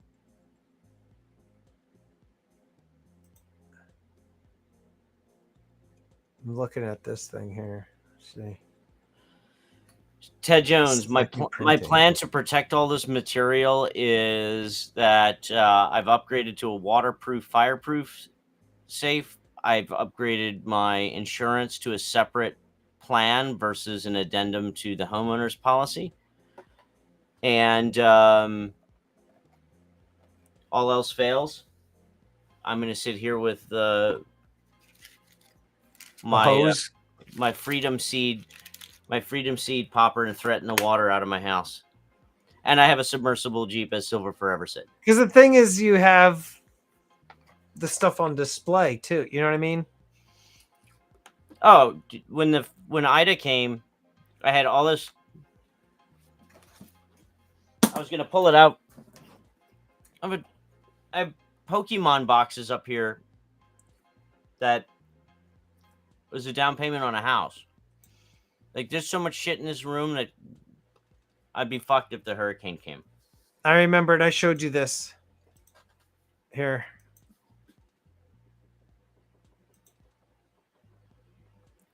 Let's see. Remember this? This is like one of the few comics that I actually read as a kid. I was just intrigued by it. I was like, Predator versus Batman. How can those two meet up? I thought the art was so cool. It is cool. Nixcoin says, what security system do you have? Well, I wouldn't be very secure if I set it over the interwebs. How do you insure the comics? I thought they were like coins where they won't do it. They will insure coins. They'll even insure your bullion. You just have to get not a rider or an addendum to your policy. You have to have a collectibles policy. It's a separate policy. Second printing right now, but it's listed for $449 for the Predator. See, if this was like the first printing, I was like, oh, I might just snipe it. But It's the second. it's a second printing. Second printing is poopy. I've made that mistake before where I've thought something like, Mm-hmm.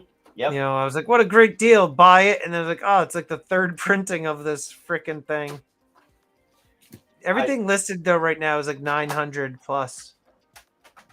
Well, I was Then I looking, remember there was, go ahead. I was looking last night, and I was like, man, everything that I want's like $5,000, and like I know. I don't want to blow $5,000 every afternoon to get my comic fix. I know, but that's what's been happening with you and me. Do you remember this? Wait, where's the freaking Nick's Coins. ADT is like a free ATM machine. No, I don't have ADT. I have security system, not the layout of the house. Same thing. I do not use ADT. what do you mean that it's like a ATM that they just suck and you could just Yeah, I had ADT installed at my mom's, and then I had it installed here when we first moved in, and it was horrendous. So I went like nothing worked the way I wanted it to work. So I went with a custom system. remember I had that problem? Yep. Oh, so here, what do you think on this one? And oh, you're kidding. Sorry. I can't tell from reading. I love that cover. I love This that one? cover. Yeah. This? Yeah. That's This so is one badass.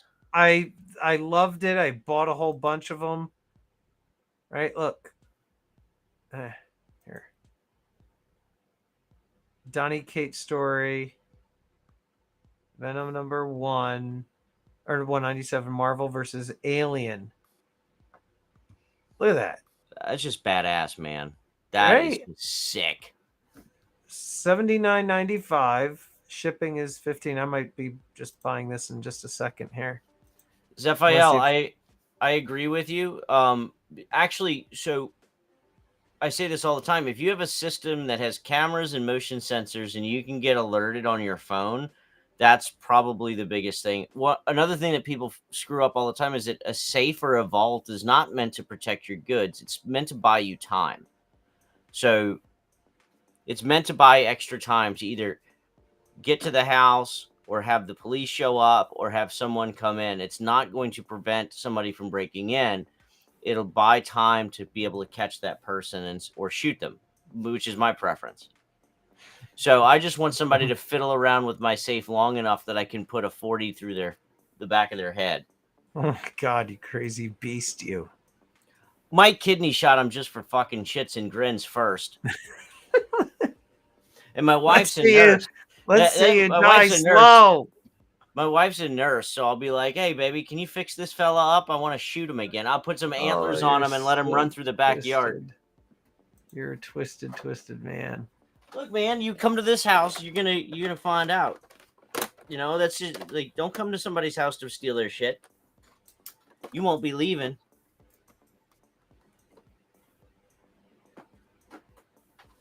I just bought it.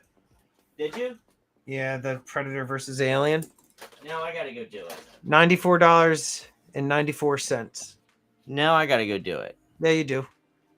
Yes, you Damn. do. There's another one, 9.8 for the same price. Go get it. There's only 2 I saw. That the one I just got and the other one, which were priced the same. It's just that one was. It's called. I think it was. See, in 45 seconds, they're all gonna be sold because there's 50 people on here. Venom number 32. Venom 32. Okay, I'm gonna finish putting stuff up. Alien versus Marvel.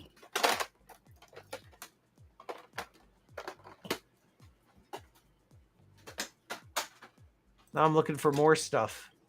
God. Guys, we have a problem. We should start and end every show with, hi, my name is John. Hi, my name is Stormy.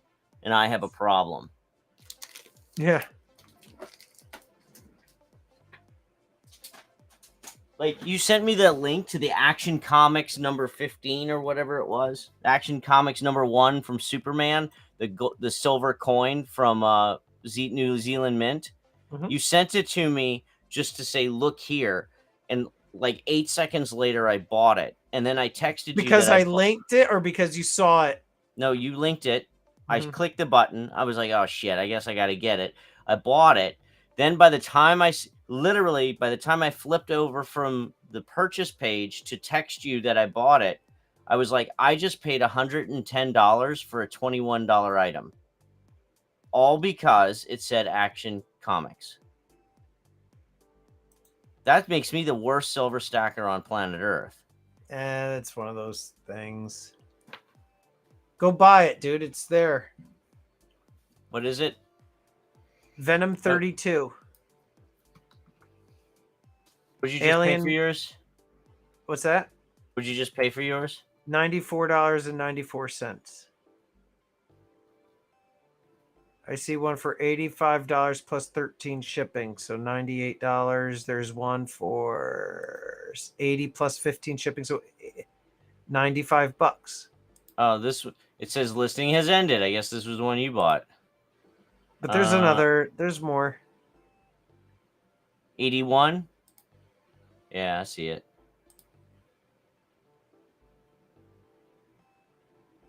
9.8, 9.8. It's not brown variant. Donny Cates. Donny Cates. This is a cool looking book.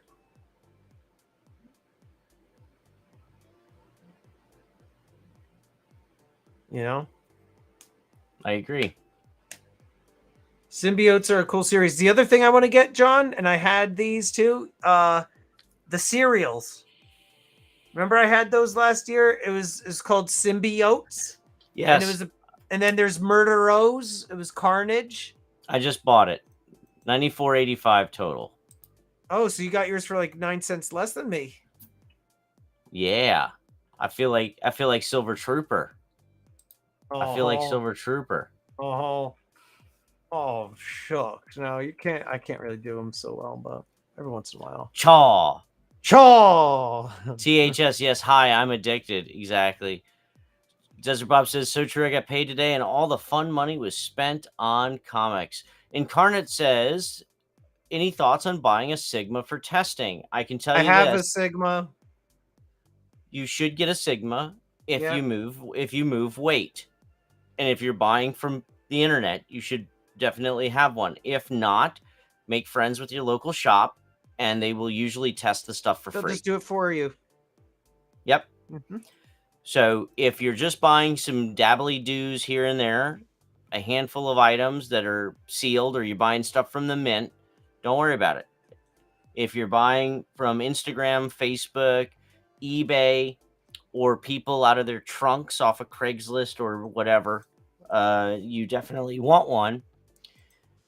But if you can manage to just find a shop that has one, that's much better. And dabbly doos, yeah, they are real, Southwest Stacker. Dabbly doos are real. But also, if you go to a shop, people forget this kind of stuff. If you go to the shop and you say, hey, you just bought some stuff off of folks and you want to test, they'll let you test, but that also tells them that you're a buyer and you're a seller. You drop them your card, you leave them a Post-it note with your name and number and some of the stuff you want, and you'll find out real quickly that a lot of those shops would rather sell it to you at a discount without having to think about it or pay a salesperson commission. DUA, do you share an office? It looks huge, but also like you have half of it boxed off. Let me see. I'll see if I can do this. That's just a shelf full of junk. That's my humidity chamber for my pressing. Let's see if I can do that. I can't. It's locked down. I am in half the office. Yes, I do not share an office. This is my home office. And I am in the back half. There is a whole front half, but it's not big. Talking about I think my left side. our offices are equal in size. It's like 10 by 10 or 10 by 12, something like that. I think it's like 10 by 11. No, it's not boxed up. That's just the wall. That's a big TV and a wall. And then I have the light right here for the video. The reason I'm quiet and you're reading comments is because I'm shopping. That's fine. I'm just going. Just to test, my LCS says just come on in. It must be an illusion. My bad. No problem. So I can't turn the camera any further because it's up against the screen so that I'm not looking too far off.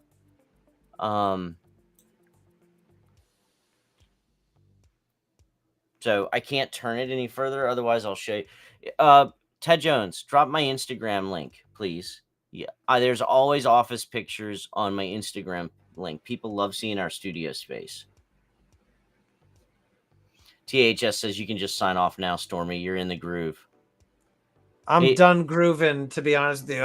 I gotta pull the plug on it because I'm just gonna start blowing money. Oh yeah, no, I gotta stop. I just bought another $100 thing.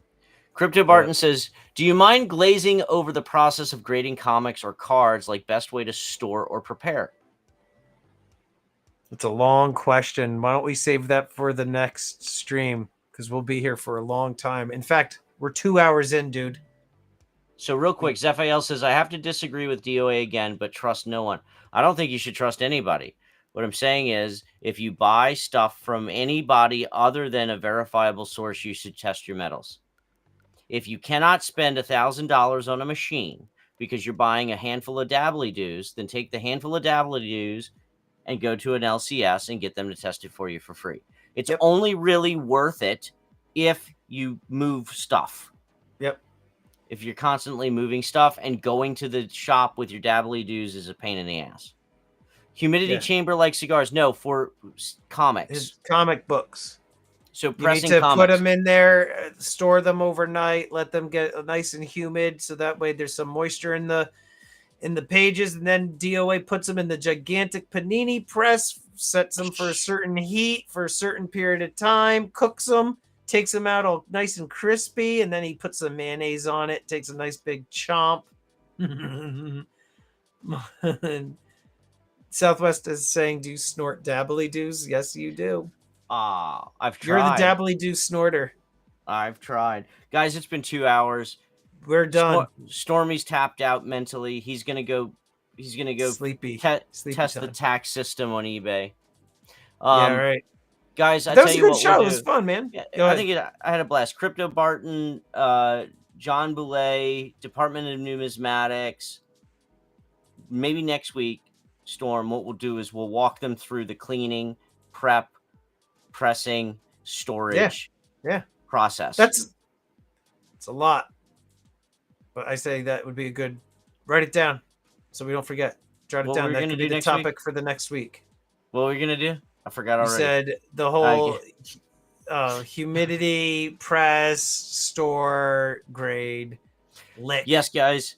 Lick a tongue. That's a Pokemon. Guys, hit that like button for us so we know you had a good time. Thanks for hanging out with us for 2 hours. It has been a blast. We appreciate talking a little bit of everything. By the way, let me drop a hot link. I do Mondays with Paulie Buck over on Precious Metals Unfiltered. Please feel free to join us there. Stormy does his auction on Tuesday nights. Join him there. 8 what else Eastern, can we plug? What else can we plug? And then we do our show Wednesdays, 9 p.m. And we do our show. Check out EmpirePreciousMetals.com. By the way, guys, tomorrow I'll be adding some more things to the website, and then most likely on Friday for July 4th weekend and my birthday, I will be running a promo on my website so you can get stuff on sale. And then Graded 10, that is going to be coming soon. DOA is in the process of bulking up the inventory, which he will be listing and launching soon on the site.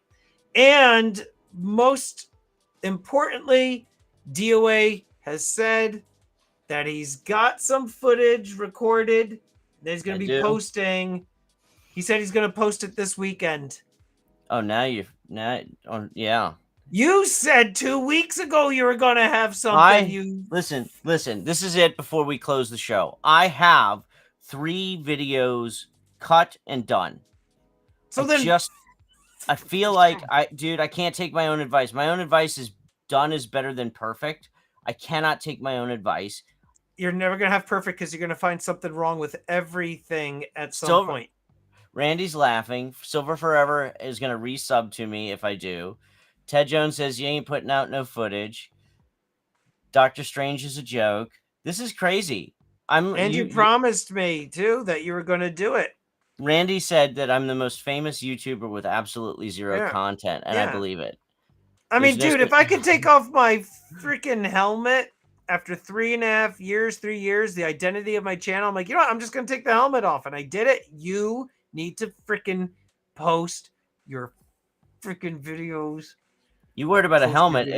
If I gave my wife to take her pants off after 3 years of marriage, we're in good shape. That ain't happening. Post your videos. post that video. No, don't post those videos. Post your content videos. All right, guys. Next week. Good night, everybody. Hit that like button on the way out, guys. Hit the like button on the way out. Thank you, guys.